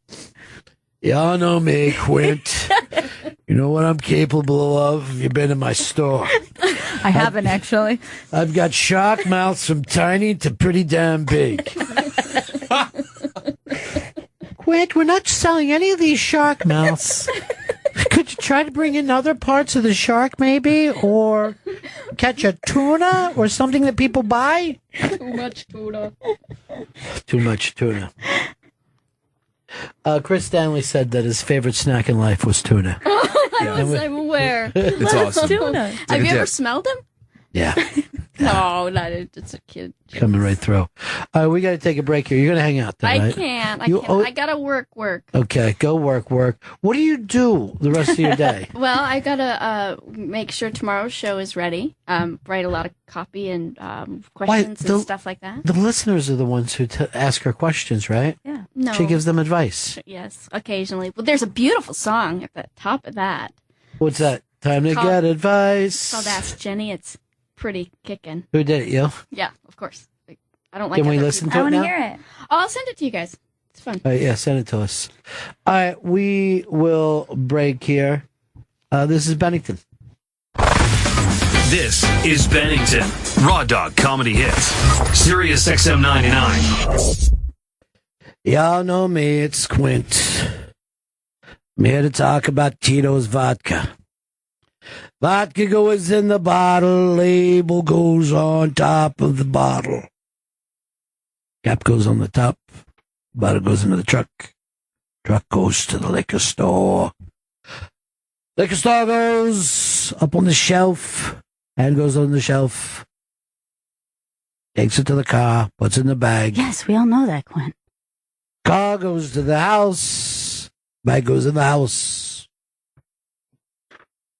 Bag on the table, bottle out of the bag. Yes, of course. Cap goes off. Tito's goes into the glass, into the mouth. Vodka goes into the digestive stream. Makes you feel good. Why do we have to go through this every time, Quint? Quint likes to make sure he understands everything. You all know me. I own this shark mouth store. I like to think of myself as a regular guy, a lunch bucket Johnny, if you will. But I surround myself with young hipsters, and we have nothing in common except for one thing: Tito's vodka. We all believe that it is the best. It bonds us together. And I don't know if it's because it's an original handmade vodka. Is it that we share the same pride? I'm not sure. Yeah, we just have pride in something. It's called the United States of America. There's 50 states. But we all know that the best state is Texas. And the best city in that state, Austin. And the man who basically oversees Austin, Tito Beveridge. Now, you know Tito as an entrepreneur, a chemist who came up with this, literally from a chemist background. That's true. Did you know this, though, Gail? He writes his own songs, and this will be of great interest to you. He's written a play that will be performed in Austin. You have got to be kidding me. No. This Chris- man is unstoppable. Chris, what's the name of the play? I'm finding that out right now. Chris sent me this last night, and I was blown away by it. And I know you fancy yourself as somewhat of a scribe. I do. I do find myself to be a scribe. You wrote a play once called Quint Explains Where the Cage Goes. Yes, it was a big hit. It was. It was a tremendous hit. I know it had a lot of influence on you. The name of this play? This Side of the Dirt. And what's Tito Beverage's play about? It's a tribute to the good people of Texas. It's his tribute to Texas. In what way? It takes place on a ranch in South Texas, and it's about a family steeped in Texas humor, which plays out over the mishaps of a day at the Heritage Ranch House. You know, the Texans see themselves as having that original pioneer spirit, the real American spirit. Of course, where we used to do that one way, now we do it with business. And that's why one of the reasons why Tito is a great entrepreneur is that he literally didn't understand how to take no for an answer, because there was nothing but no's when you try to go up against the big brands all by yourself. A vodka that you made in your kitchen. The name of this play, Chris? This Side of the Dirt. And where's it playing at? It's playing in Austin, Texas at the... You're going to find a place. Now, here's what I love about it. Because, some people, they're not comfortable going to plays. Sure. What about a play where they got some Tito's lined up for you before you go in? And that's part of the fun. That I'll definitely be comfortable You have a little with. Tito's before you sit down. The Scottish Rite Theater in Austin. Oh, that's a great place. So, your chance to go out and see Tito Beveridge. Now, you've heard his songs on his website. Go over to the website for more information, by the way. How do you get there, Chris? TitosVodka.com.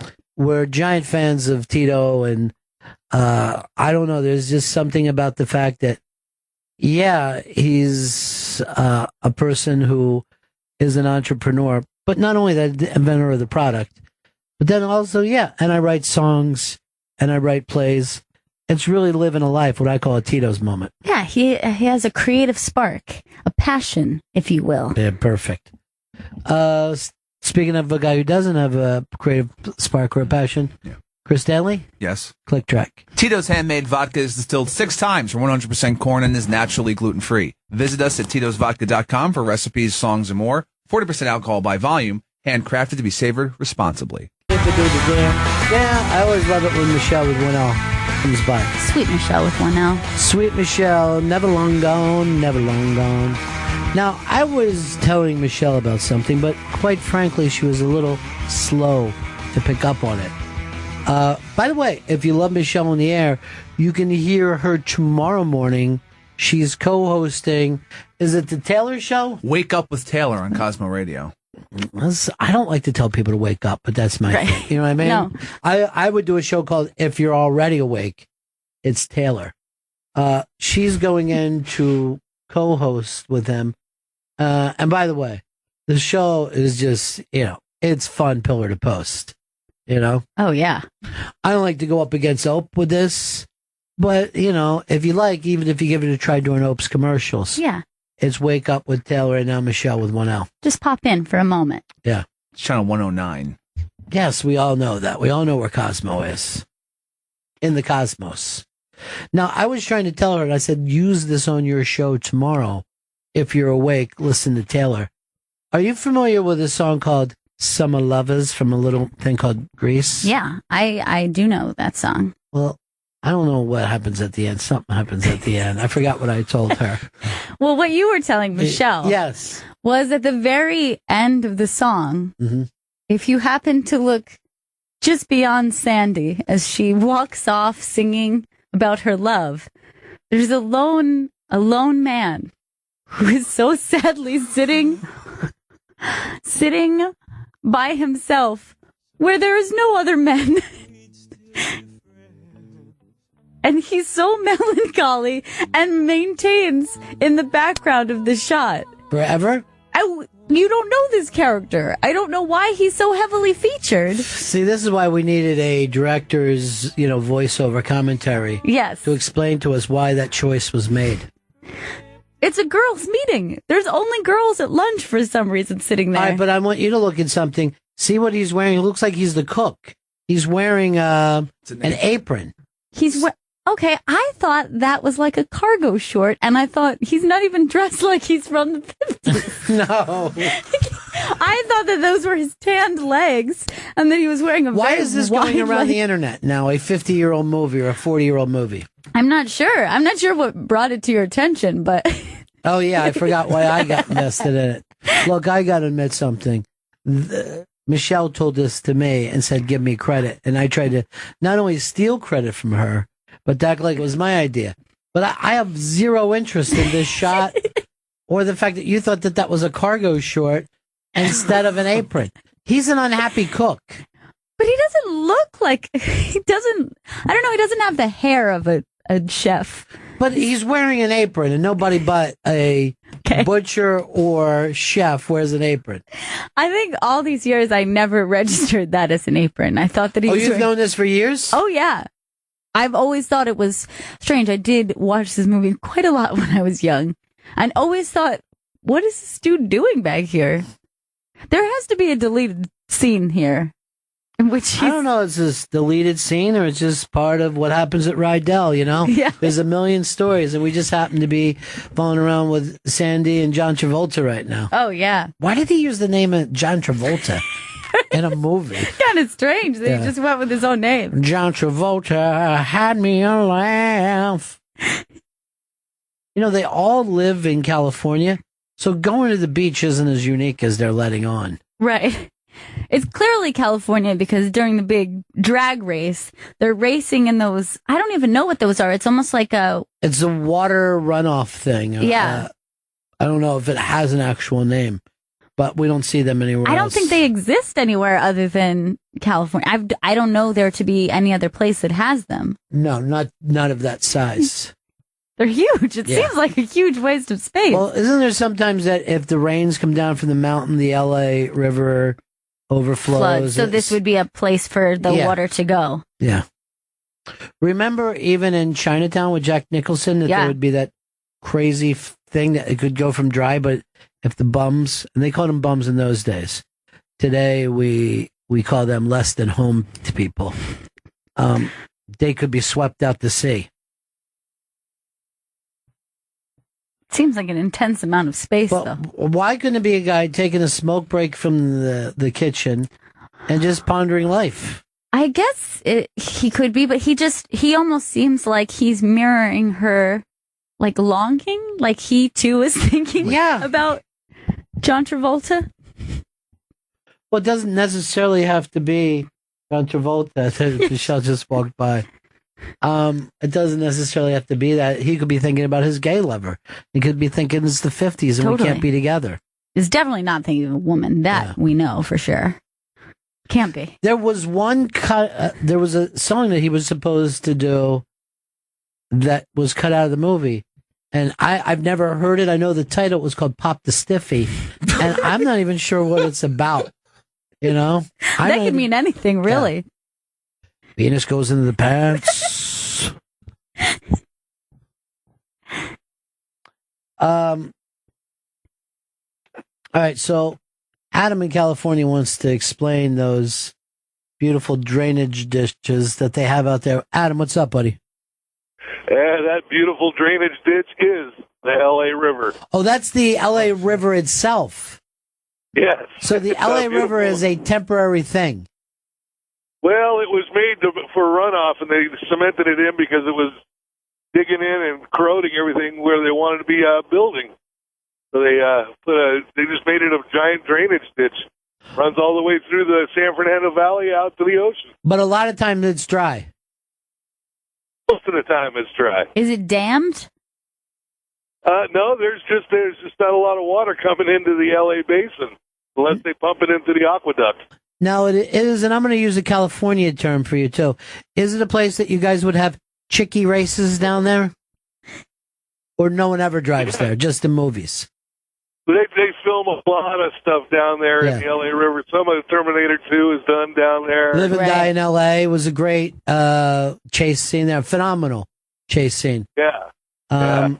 But so I thought that was runoff, but it's actually the LA River itself.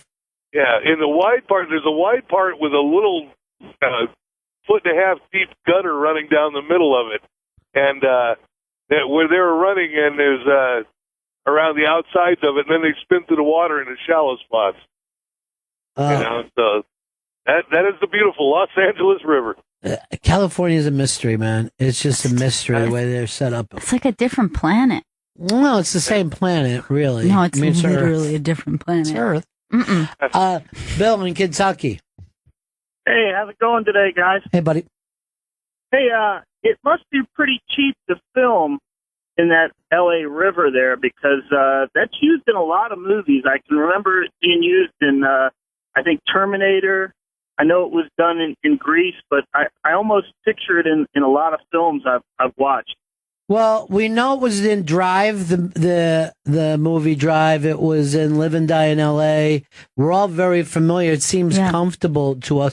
There's something, if you've never been to Los Angeles, California, I believe the strangest thing about it is that it feels oddly like a homecoming. Yeah. Like you're almost back in the neighborhood that you grew up in when you were a kid because you've seen, you're like, I don't know what, every kid show or movie, all the things and TV shows that have taken place there are just a part of your memory. So when you're there, it feels like you're home. Every time I've been in LA, I feel like I'm in a dream. Like it's something that halfway familiar thing. City of Dreams. That's what I like to call it. It truly is.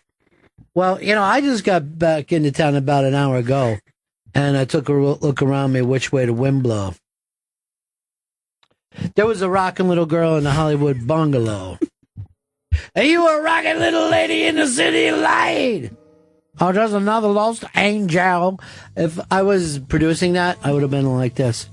I hate to stop you, Jim, but you said angel instead of angel. Just sounds kind of weird. Do you want to try it as angel correctly, or do you pronounce it angel in your regular life? I know you were born in Tallahassee.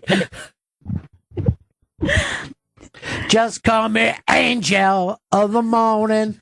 Angel. I don't know why he did it that way. I don't know why he made that Morrison choice. He does what he does. You know what I mean? He does it like he does it. He's just going to keep on doing it. That's him. Yeah, that's him. That's Jimbo. I like to call him Jimbo. I call him Jimbo Mojo Rising.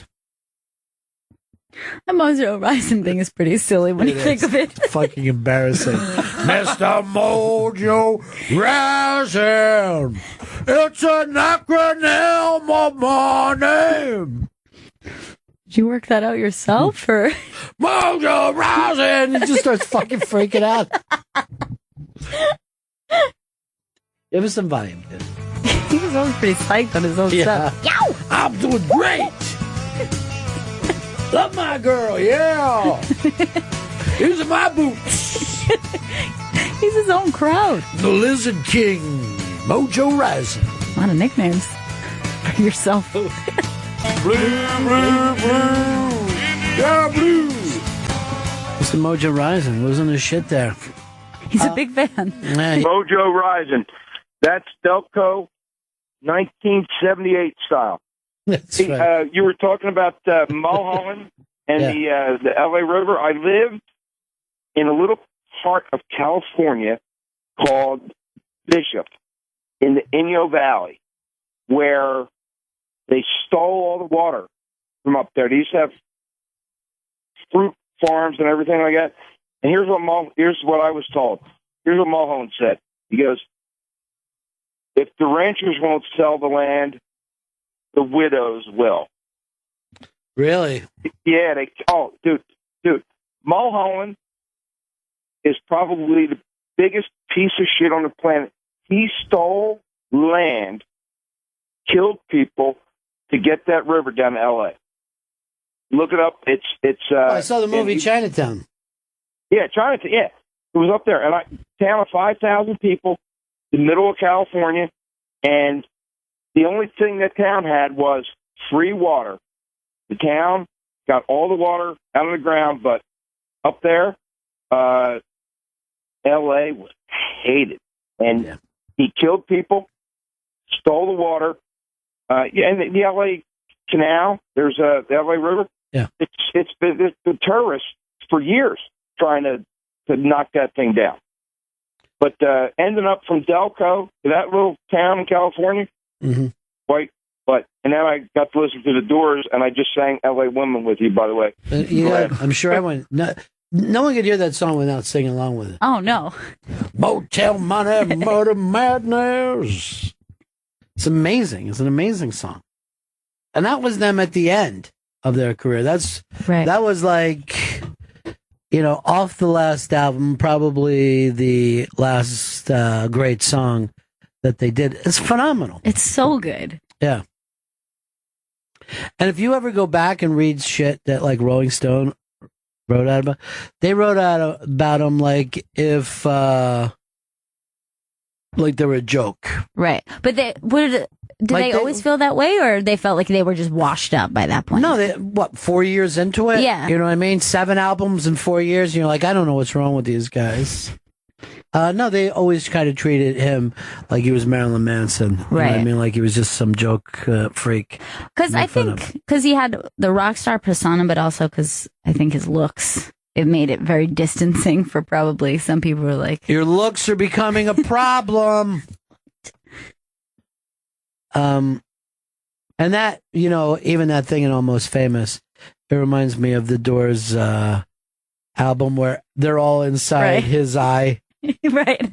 Was that the first album? I think it's one of the early ones. I'm look up album covers there. Just one of the out of focus guys. Yeah. Yeah. That's the first album, right? Yeah. Look how young he looks there, too. He's only like 24 years old.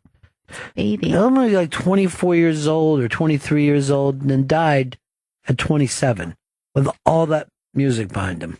Yeah, they were just crushing for only just a couple years. Well, people used to put out albums like 2 a year.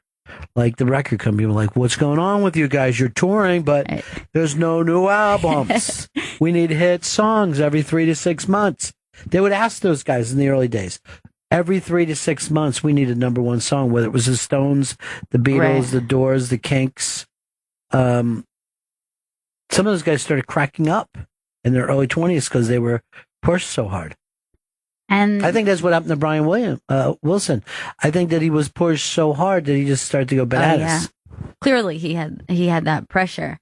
But now I think that you have a big hit. You're like, lean back and sit on that for a while. Make it last. We'll play that for 2 years. We have no problem with that. Look at somebody like Justin Timberlake. I mean, there's no reason. He's not Pink Floyd that anything's happening. He puts out an album every 5 years. Yeah. And his fucking audience is there every 5 years. They're like, yep, we're back. Right. You're like, why? Why didn't you go away and get into something else? Nope, just been waiting. We're bringing Saxon back. Yeah. You're like, what? That's what we waited 5 years for? Sexy back? Okay.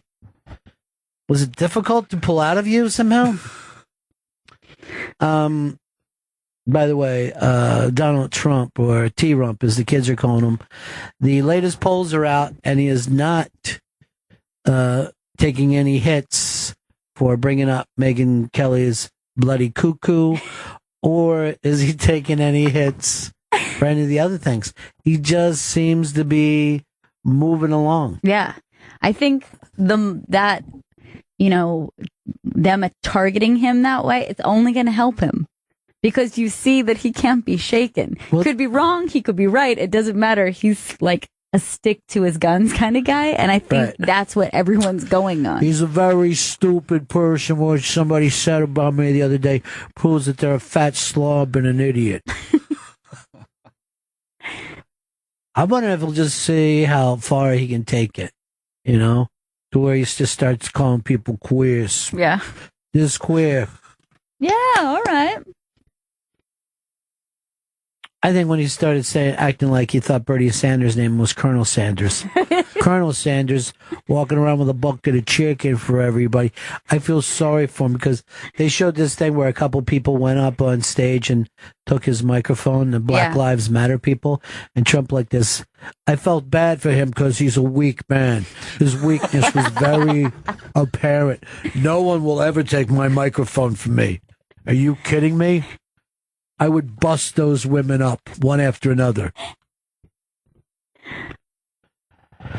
But, we're so far out, By the way, Colbert said his second guest, the second night, is going to be Jebediah Bush. Is that right? Jebediah Bush. Jeb Bush. Yeah.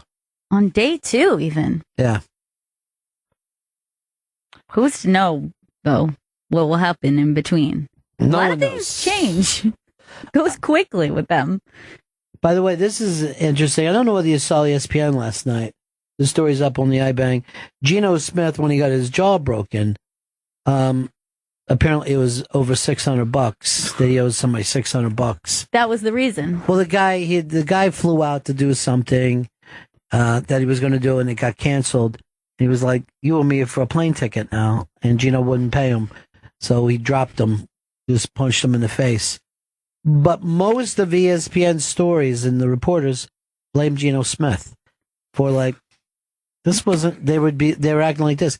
This is never going to happen to a Tom Brady. You know what I mean? Like, Really? you do not have the respect of your locker room if somebody comes in and punches you in the face, no matter what the reason was. That's a very strange stance to take, don't you think?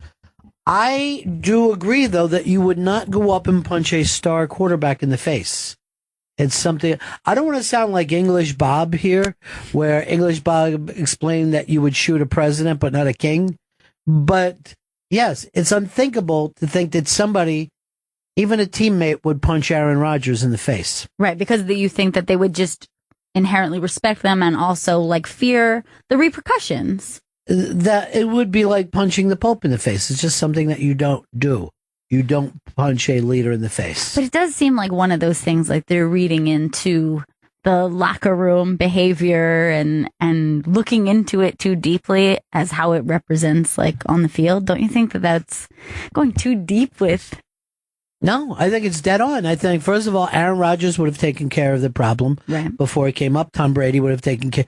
Tom Brady was like, "Look, talk to my secretary. You're getting your $600." Oh, yeah.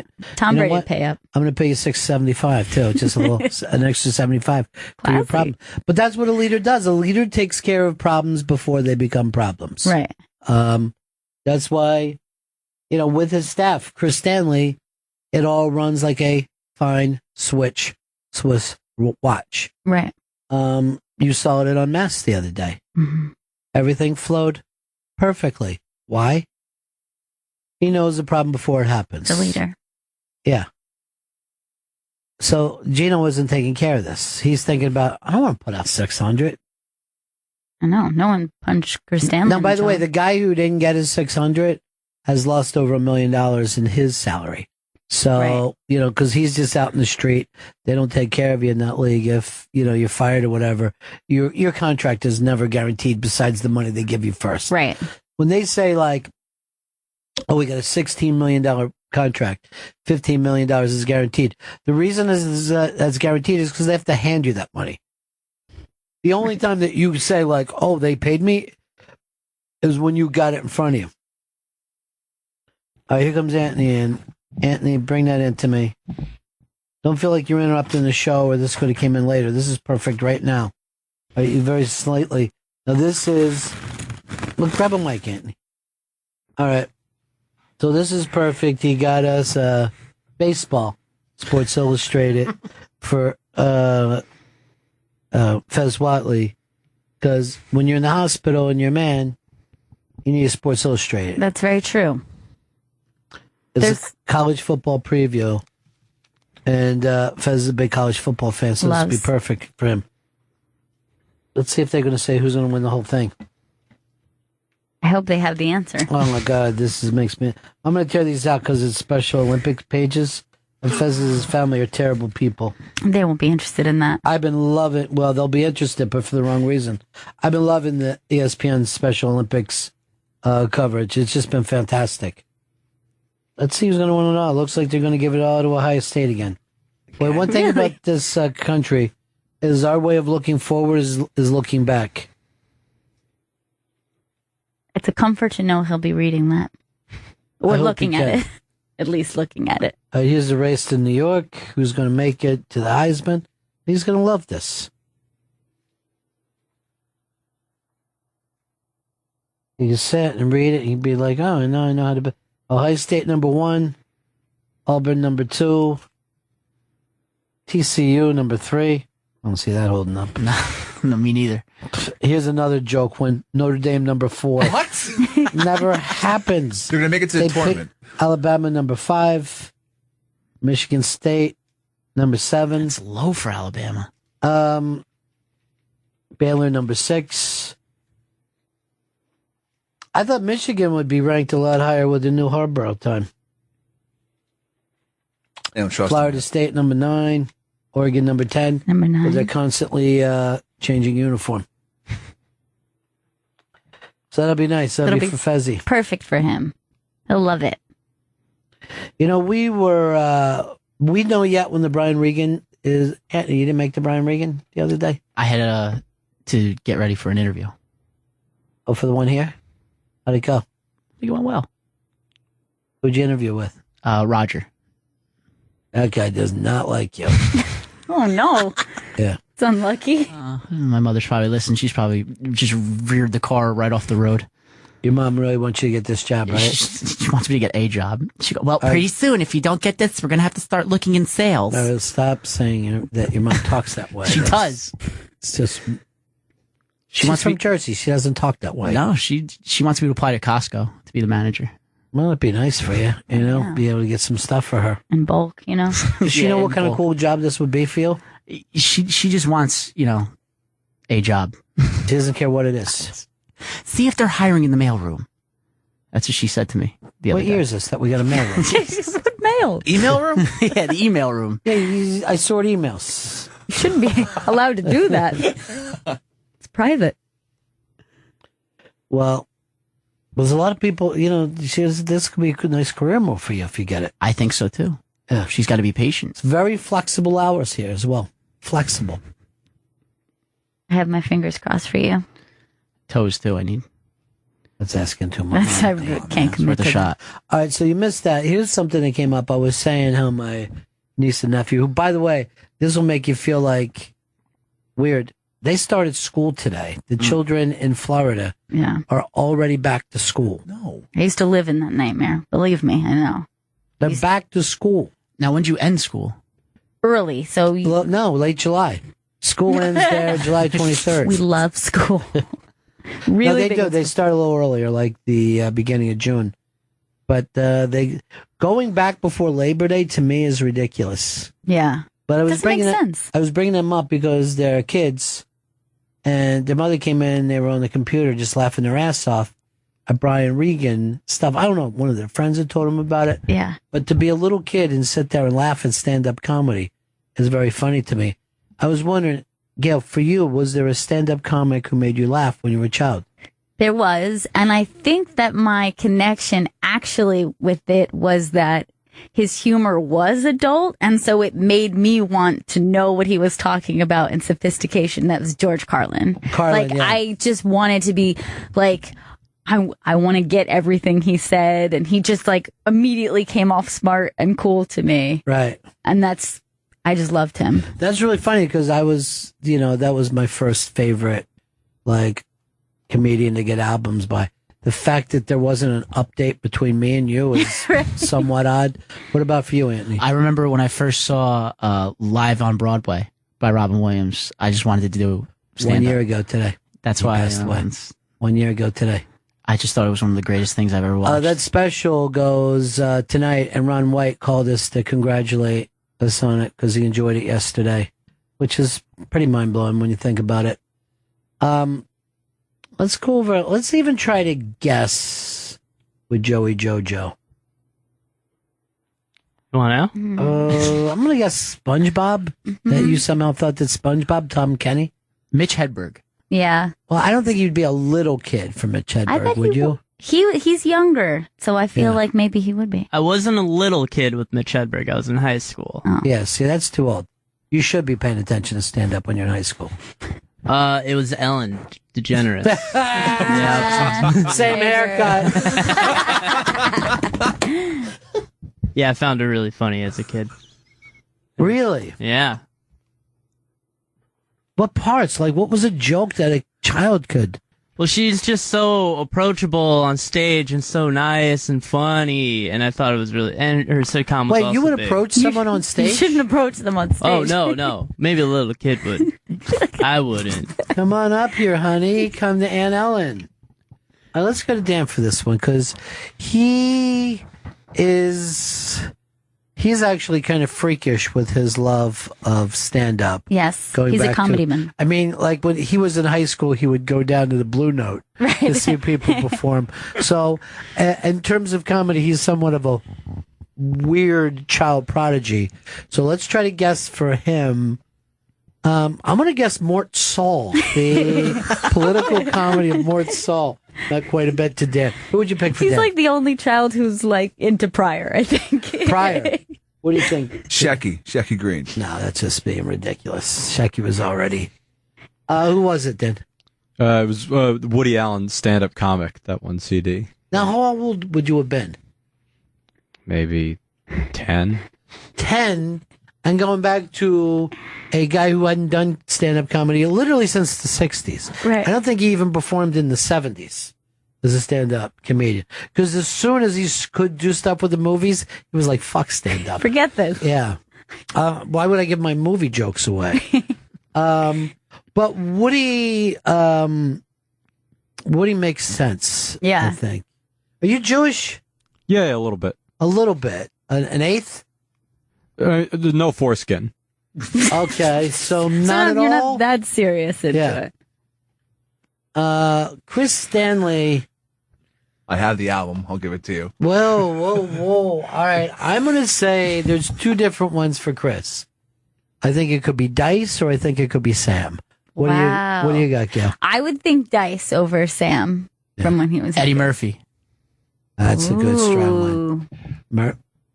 I loved Sam as a kid, but the album I remember listening to a lot was, this is embarrassing, Pauly Shore, Scraps from the Future. Wow. Pauly Shore I listened to it nice constantly. I loved The Weasel. I was like 9 years old or whatever when this came out.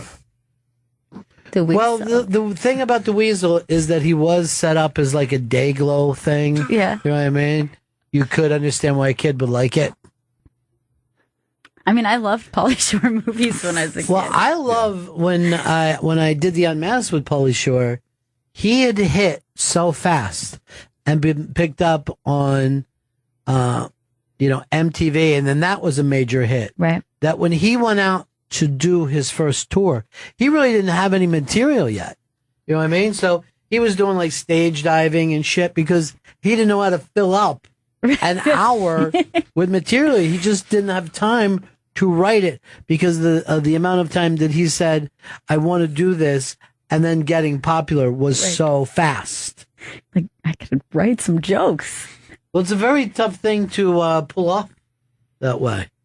I know that anything with Rickles when I was a kid or Dangerfield, right? Both those guys were, I don't know what it was. I love the fact of any adult who acted stupid and not following the rules. Yeah. Like the thing of seeing Rickles on TV and knowing that what he said, even if I didn't completely know why it was wrong, the fact that it was wrong just fucking thrilled me. Like, look, Right. he's not doing things the right way. This is great. And then you said you liked Rickles on late night too. Like you liked the way I would he... wait out for late night when I was a little kid. Yeah. And if there was anyone on the Tonight Show, I would stay up for that. And it was really a big thing for me to see Johnny Carson laugh. You know what I mean? Yeah. So all the people that I liked were his favorite. Joan Rivers, Rickles, Dangerfield. Dangerfield on his show, I used to, because he only did jokes, there wasn't, if Johnny said to him, how are you? He just went into material. Like, we would probably hate him on this show. You know what I mean? We were like, dude, drop the material for 5 minutes. But I remember there was a night, not Jackie Mason, the actor Mason, the one from Lolita. Oh, James Mason. James Mason. So James Mason comes out first, and he's being James Mason. Thank you, Johnny. The movie, is a very sophisticated guy. So then Rickles comes out, and he's just fucking murdering. And Johnny is spitting and jumping out of his chair and, pounding on the desk. And there was this like one long extended laugh with the audience. And then it fell into an awkward silence. And, Dangerfield's tugging on himself. And then he just looks over at James Mason and he goes like this. So how you doing? And fucking Carson lost his shit. The audience lost their shit because it's just ridiculous that these two guys would be sitting next to each other. And I'm like, that's the funniest thing I ever saw. Here's Jason in Missouri. Jason. Hey, Bernie, how are you? As a kid, one of my first Walkmans and one of the first cassettes I ever owned was Robin Harris's Baby Kids. Oh, and unbelievable. Dude, I listened to that. I'm not kidding you, Ronnie, probably for a couple months in a row. Listen to his Baby Kid. That album. I could tell us about me. I was fascinated. It was a live album that he actually shot in L.A. in Compton, and he just goes off on that crowd. And it blew my mind because you could hear people yelling in the background. He literally tells them, shut up because you're making me sick. I'm from a old town called Fresh Off a Nigga's Ass, and you're all making me homesick. Yeah. And it just blew my mind the way his delivery. And he's probably one of the most underrated comics because he died at a young age. Well, at the age that he died, I mean, he was just blowing up. So I honestly think if he would have had an extra 5 years to his life, he'd be a household name. But he was all delivery. And even him, doing movies was really working well. It was really popping for him. It would have worked out big. And over, but his delivery and his voice and his power and just trying to visualize him in that room and just taking everybody on as a kid, that blew my mind. Yeah, he was terrific, man. He was absolutely fantastic. Because he was one of those guys that just did not have to write a punchline for it to be,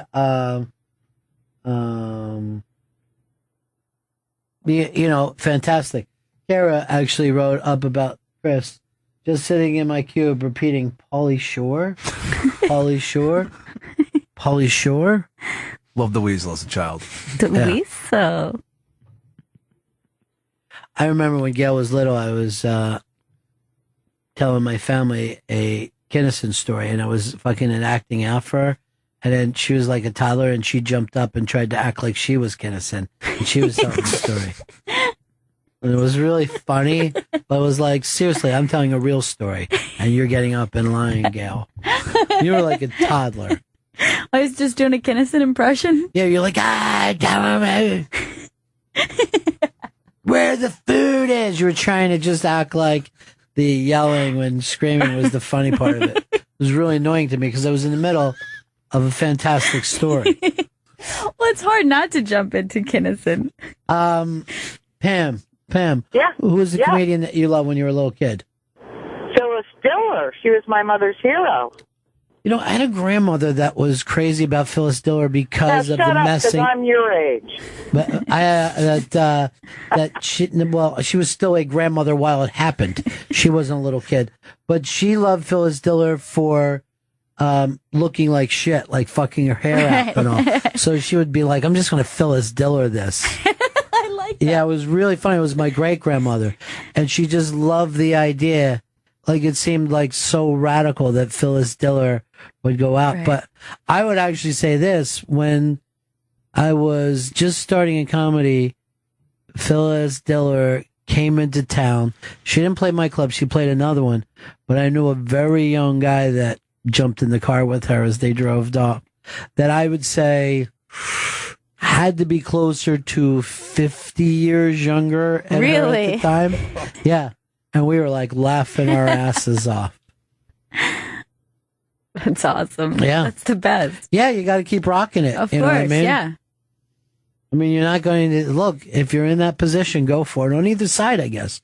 If you're a young guy, like, hey, maybe this old lady can give me a leg up. Why not give it a go? Yeah, give it a go. See how it spins. And for Phyllis, what she got to lose? We don't judge you. This ain't the place for that, Phyllis.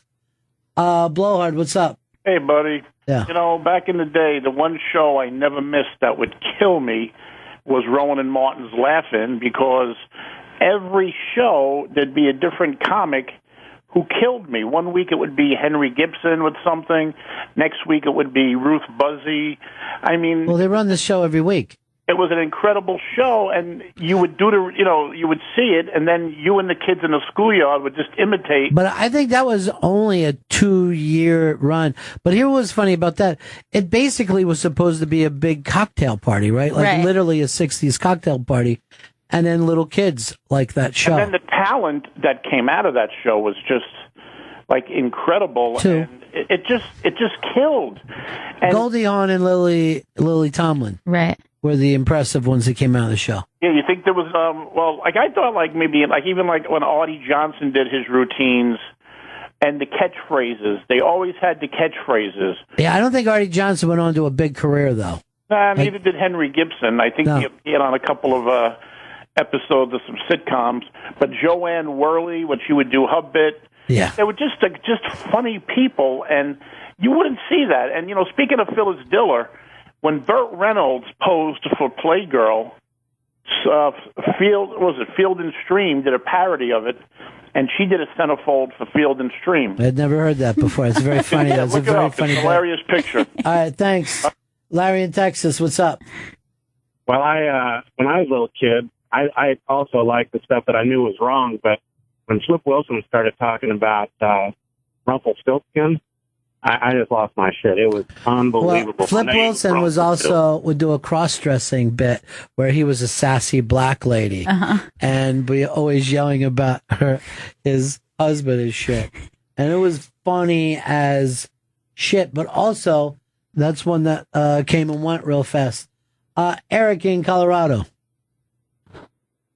Hey, Bennington? Yes, sir. Hey, it's Chris in New Jersey, not a big deal. My favorite, I mean, wasn't a stand-up, but my favorite to listen to was Weird Al. Well, Weird Al, again, fits to children very, very well in the same way that Mad Magazine did. Right. Like that's the first place that you see parody. Like, oh, you're taking something that exists on an everyday level and changing it. Just like how we were saying, I think impressions are so unpopular. Parodies are the same thing. Like, it's like, I get that. Like, it's an instant getting the reference. I get it immediately, and I'm laughing along with us. I'm part of the. Yeah. I'm part of the joke. I like it. Chris, who do we got coming up next? Oh, Claude Shires. Producer Claude Shires. And why don't you explain? Not everybody knows producer Claude Shires. He's part of the Disrupt Comedy Festival, which is coming to Nashville, the Belcourt Theater, and that's with the disruptivecomedy.com, and on Twitter it's @disruptcomedy. All right, you want to do a plug here, right? Yes. Go ahead and do it then, because we're not going to do it before the fact, right? No, we're not. It's this will be all part of Tito's Innovators of Entertainment. Tito's vodka is distilled 6 times from 100% corn and is naturally gluten-free. Visit us at titosvodka.com for recipes, songs, and more. 40% alcohol by volume, handcrafted to be savored responsibly. All right, so we're going to break, and we'll be right back. This is the Bennington Show. Claude Shires is in studio with us. Thank you so much for having me again, guys. Disrupt Comedy, that's really taking over Nashville. Twitter is at Disrupt Comedy. And this is something in Nashville has never done anything like this before. It's the thing about Nashville. It's such a great, warm town, and they haven't done a comedy festival that's independent. Mm-hmm. There's one comedy club that you've probably done 100 times, Zanies. Sure.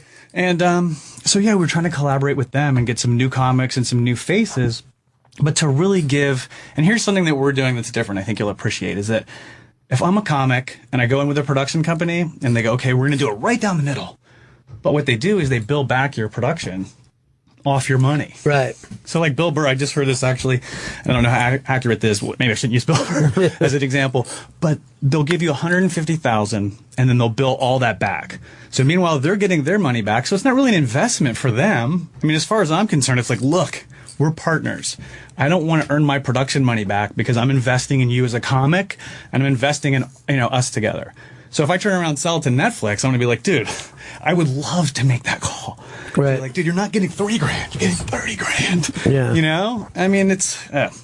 Well, the reason why I wanted you to stop back is because the stuff that you were saying just about how much the entire business is changing. But we are going to have set rules again soon, right? Mm-hmm. We'll get to a point where people will say, this is the way the business runs for a while. I think what we're going to end up with, and this is just my personal opinion, is you're going to end up with the kind of content that we all grew up with. It's going to be ad-based, it'll be free, and it'll be on any outlet that you want. I mean, it's interesting, HBO just cut the cord. There's basically an Apple application that, recurs every month, and you can get all your content right there. YouTube is, I sent you that stuff on YouTube. Yeah. It's just prolific. What is a better model? Is TV at 7 p.m. on Tuesday a better model than watching whatever content whenever you want on your phone? I want to see Corvettes on fire. I can do that on YouTube. Yeah. And here's 100 of them.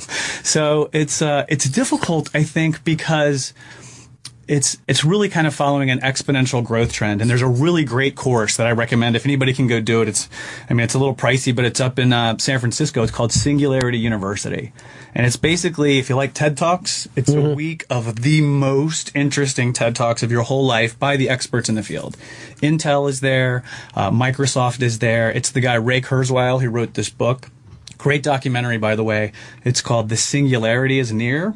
And it's basically how human beings are using technology and how quickly it's growing. It's going to be very difficult for us to adapt.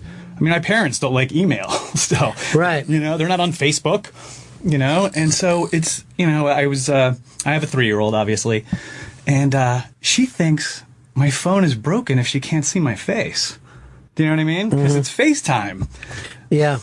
Well, we have nieces and nephews that think FaceTime is the phone. And they're constantly... That's a normal phone call. Yeah, to them. they only FaceTime. They don't do anything else. So what they expect out of entertainment is way more than anything I ever expected. Yeah. And the way that they grow and learn, because apparently... your neural networks are very soft and pliable as a child. You're learning how to talk. You're learning how to do all this stuff. So these kids are going to have such an enormous technological advantage because what we grew up in when our brains were like that was all that was available. Right. My daughter's a monster at the iPad. She's 3 years old. It's not like she used it all the time, but her brain in its supple state will work in a different way in that environment than you and I could ever try to pick up. Sure. But see, here's the weird thing too, man. And I don't want to get new agey on anyone, but I don't think that you could have taken like a 3-year-old that was born in 1980, given them an iPad, and they would be working as quick. Like, I think it's already in the DNA. Right. It's already being handed down that fast. Well, yeah. Who knows? We only know what we know, and we don't know what we don't know about the DNA. Now, I have my degree in biology, and there's this huge amount of junk DNA, and forever scientists have been like, oh, it's junk. Well, how do you guys know it's junk? We only sequenced the human genome 5 years ago. Yeah. It's like, we know everything. So, but yeah, I think there's definitely a shift in technology that is palpable. You're looking to put comedy in this brave new world. You're looking to put stand-up itself and other forms of comedy. Why comedy? Well, because it's interesting. I went into comedy, obviously, to be funny and to basically, like every comic. I wanted everybody in high school to, get their chance to be my friend again, Right. And what I learned was, and Barry Diamond has this great joke. He says, I never needed to worry about, the kind of money I was making doing comedy. I never needed to worry unless I wanted to buy something. And living in LA, that was very much my experience. So I learned how to edit, right? My comedy, and then Schubert's comedy, and then anybody else that was a friend's comedy. And then I ended up learning how to edit multi-camera comedy specials. And I was like, oh my God, this is fun. It's like a video game. And then I kind of learned the nuts and bolts, and I was like, okay, wait a second. These guys are paying me pennies to cut these specials. I know what they're charging for these specials, and it's not coming back to me. And I know the comedians because they're my friends, and I know it's not going to them. So I said, look, I have the technical comprehension to make this happen. And I made friends basically with all the operators of the trucks, the blue-collar engineers. Like, let's just do this ourselves. We can do it ourselves. We can split this with the comics, and everybody will be making more and hence be hopefully happier. So so this is a revolution. This is to take down the 1%. It's really disrupt comedy. Yeah, disruptive for a reason. I borrow that term, obviously. I think it's somewhat overused in tech right now. But look at Uber. Look at Instagram. I mean, my God, there was 12 people at Instagram. It got bought for $1 billion. Look what Uber's doing to the taxi industry. I mean, it's that's what we're hoping to do. Right. And again, the market for us is wide open. I mean, YouTube originals. You know, they said in 2015 that they're looking into more original content. As we discussed yesterday, Bill Maher is now not doing HBO Go for overtime. He's doing YouTube. So, I mean, I'm actually having a little bit of anxiety and apprehension about the future of this, but in a good way. You know, I mean, it's like, you know, Amazon streaming their own content, Hulu streaming their own content, online video properties. And they use this modicum, by the way, it's digital property. Dude, everything's digital. There's no difference between the stuff that you're shooting on a high definition camcorder in terms of the format than they're shooting anywhere else. Do you think anyone's feeling calm? Like you saying you're feeling anxiety, but even if you're in a large company with a giant piece of the pie, I still feel like it feels like it could change tomorrow. It's coming down. Yeah. And it makes sense. And I think that nobody, of course, expected that from a network standpoint. ABC, NBC, the big three, for the longest time have controlled the amount of eyeballs, you know? And I understand that it's a portal, but the internet has just completely revolutionized that because you, as Ron Bennington, have access to the same amount of people that the networks have had access to, even more. Because now 70% of views are on mobile devices.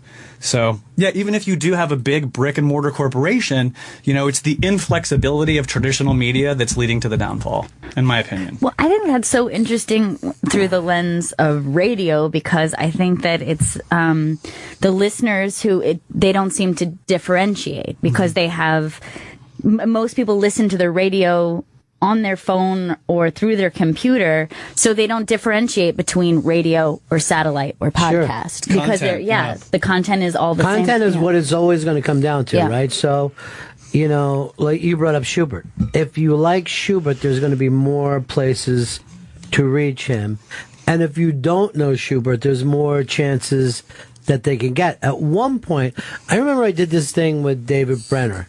I did an unmasked with him, right? And he told me, and this was like 1971, he had been doing comedy a couple of years, kind of a starving comic, did the Tonight Show, and by the next morning was a comedy star. He had booked, 50 weeks, he'd been offered stuff, just one shot. By the time it was over, everybody went, I want that kid. I don't know if that kind of stuff happens anymore. I don't think it happens like that. I mean, that was, revolutionary. Everybody wanted to be on that program for that reason. Now it has to be a viral video. You know? Which again kind of feeds into what you and I were talking about, the future of advertising, right?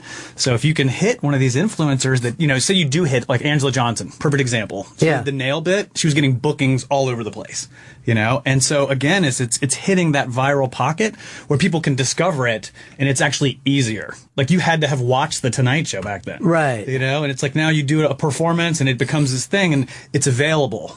And then those bookings will happen. I don't think it's the kind of, obviously, the money, and that kind of thing that you used to be able to generate, getting a Tonight Show gig. But can it last? Does that pop last? Does the viral thing, is it a quick breaking wave? Like we used to think 15 minutes of fame was almost like, oh, that's what TV was, but it's actually this. And it actually is 15 minutes. It's Charlie Bit Me. And there's almost every day that there's some variation of, oh, cute dog, oh, funny thing. Well, there's a formula to make weird that. Prank. Yeah. That there's certain things that you can tap into where it's like a funny kid or, exactly. But we don't keep up with them. You know what I mean? Like you would have with Mayberry. You know what I mean? There's there's no Andy Griffith for that yet.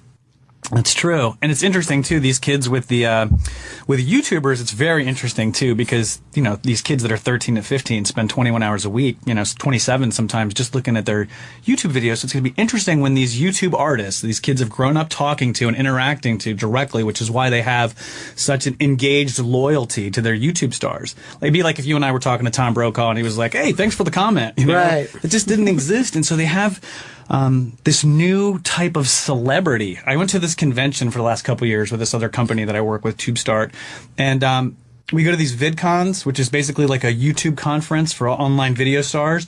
And I'm not kidding you, they treat these kids like Elvis. It's hundreds of screaming girls surrounding a YouTuber who can't even move. They have security and stuff at this convention. It's happening in July. It's called VidCon. And by the way, the people that own VidCon, that built it, are these guys, the Hank brothers, the Green brothers, which are huge YouTube people, made enough money to go build out this huge convention now that they do. And the kids are like 24 years old. or less. Disrupt Comedy, that's really taking over Nashville. All done at a beautiful theater there in Nashville. The name of it is? The Belcourt Theater, and it's on the West End. It's a beautiful 1925 historic theater. It's where they used to shoot Mystery Science Theater 3000. Really, really gorgeous place. And you're coming in with some great acts, young guys, established guys, and basically just starting a little comedy festival on your own. And where do you see all this going? What do you think is going to happen? I think that there is going to be a wider market for content, and the only way the artists will be able to participate effectively in this wider market is to have a greater market share, control themselves. So it's like, for example, on YouTube, it's all ad driven, right? And so if I'm a comic, and let's say like I'm Stand-Up Bitch, which is my YouTube channel, like we were talking about, we have guys that kill, but I'd rather have 2 minutes that just crush, and then that comic can roll ads on it, and then we just split it, you know? Or they do it on their own. But this wild landscape, this Wild West, it's really going to be the artists demanding control of their stuff. And I think for too long, and Bill Burr will testify to this, it's the same as Al Madrigal, it's like the business people in comedy come in and take 10, you know, they basically, we love your idea, we'll give you 10%. So I think the media landscape's going to change where the artist has more control. If you're a YouTuber, you get direct financing from your channel. So, you know, Google might run the ads on it, but your AdSense account shows you your earnings in real time. And this replaces network TV. Everything. In your opinion. It's Absolutely. all going, even stuff like Netflix is going to have to be worried. Well, Netflix itself is, you know, they really changed the model for everybody. Mm-hmm. You know, they use their analytics for casting. They use their analytics for show development. So, I think what you're going to see is the model changing, but people competing in different verticals. For example, you might have an app that just does cooking and it's cooking videos because communities always kind of watch what's happening in their community. So I think you're going to end up with a bunch of different video platforms like you're seeing evolve now, like Crackle, and these smaller ones, they're going to take a larger portion of the market share, and I think that the big brick and mortar networks will acquire a lot of these companies. You know, you brought up like cooking and stuff. I would love to see if we could think of one household thing and put up on YouTube how to do this and not get a bunch of things with it. It's amazing. Everything from tying a tie, fixing your toilet, cutting an onion. There's nothing. You have people that will teach you how to properly make a butter and toast. Yeah. It's insane how low it goes. It would be a great game show to see if you can find something and not learn how to do it on YouTube. That's a great idea. Yeah. Because it's some. I've done it for a couple of cooking things. And after a while, I started thinking to myself, is there something? You know what I mean? I mean, if you're honestly going to teach somebody to cut an onion, which you never got out of Food Network. Yeah. You know, out of all those years of Food Network, there was no place to learn how to start to cook. Yeah. But there are people, it's like, look, go get your fork and plate. Put them out on the table now. Right. I think that was probably one of my first, like, learning how to use YouTube was probably for those types of videos. And yeah, sure. Also probably just saying, okay, this is cool. This is like America's Funniest Home Videos all the time. That was like my first reaction to seeing it. Like, that was what I loved as a kid. And I'm like, look, you could just look up anything and there's a funny video about it. Like, those two things and now it's completely blown up to create stars. It doesn't make sense. Yeah, I was all about people getting kicked in the balls. And it took me forever to learn that you could learn to fix a door hinge. But once I got into that, I'm like, I know, you know, because there were times like if there's nothing more embarrassing to go, oh shit, I forgot to tie a tie. I forgot how to do it. Even though I grew up a Catholic kid, I haven't done it for so many years. There's a million how to tie ties on there. That's the most popular video on YouTube. Is that right? Yeah, the most popular how-to videos to tie a tie, the most viewed. Wow. It's mostly viewed on Sundays. Of course, right? Yeah. Disruptive comedy is coming to Nashville. The Twitter is at Disrupt Comedy. And you're excited about the chance of this is stand-ups. Yes, I think this is an opportunity for, no pun intended, for the stand-ups to stand up for themselves. You know, let's do this, let's do it right. I'm not intimidated by the process. You know, everybody that's in that channel, we're talking about this, you know, they basically they've established themselves. So if you want to get to, you know, from A to B, you have to kind of go through these people. So, not anymore. It's going to be this way, you think, pretty much in the future. The stuff that you're setting down, to be recorded in the future. I think that that the tool sets are available. They've never been more available. Kids can commoditize and edit and do all the stuff that they're doing. That doesn't mean there's a lot of Van Goghs out there, even though paintbrushes are cheaps.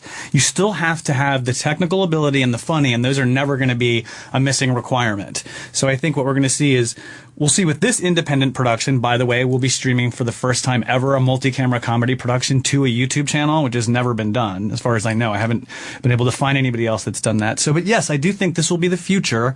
The artists will own more of their content, and they'll be in a greater position to negotiate, just like we're seeing on YouTube with these heavy influencers, these kids that have millions of views. A brand can walk in and say, look, here's a shirt, wear it in your Vine, Best Buy shirt, we'll give you $100,000. So I think what's going to happen is that as the networks start to realize they have less and less of a grip on these eyeballs, they're just going to have to go to talent and be like, I know that you have the views. Google says you have the viewers. This statistical analyst, says you have the viewers. We'll do a deal with you. Gail, are you moved, do you think, by things that you see marketing-wise on Instagram or YouTube? Does it grab you right away? I don't think it does, but I might be just subconsciously. Yeah, I might be subconsciously affected by it, but I don't think that it's something that I realize. But that also might be the generation gap is so great, even though it's only a couple years. Yeah, it's tinier. The gap is tinier all the time. I mean, we've talked about this before, that if you think about the baby boomers as this vast generation, and now the variation which is within millennials is like the difference between 2-3 years is great, because if you grew up with that kind of technology, it's totally different. So I think it might affect someone even younger than me in a greater way. I think the weird thing about YouTube, though, for baby boomers is that it attaches you to nostalgia like never before. Yeah. Right? That you can go back and go through Billboard's #1 songs of 1974 and hit every one of them. And it's amazing. I have found 2 songs that I was looking for since I was a kid over the last couple of years. And one because it was a bigger hit in Canada when I was up there, and one because it was an Australian hit and only played in this one Philadelphia station. It took for years to find it, but it was on YouTube. Well, first of all, thanks for stopping back again, Claude. So grateful that you had me. So cool to see you doing stuff with stand-ups, too. Always means a lot to us. Disruptive Comedy Festival happening Nashville, Tennessee. And check them out on Twitter at Disrupt Comedy. I'll see you again, my friend. Thank you so much, Ryan. Peace. Gail. This has been the Innovators of Entertainment segment, brought to you by Tito's Handmade Vodka. Tito's Handmade Vodka is America's original craft vodka, distilled 6 times from 100% corn and naturally gluten-free. Come visit us at titosvodka.com. Ladies and gentlemen, the evening is over. We hope you all enjoyed yourselves, and we'll see you all again in 1974. Good evening!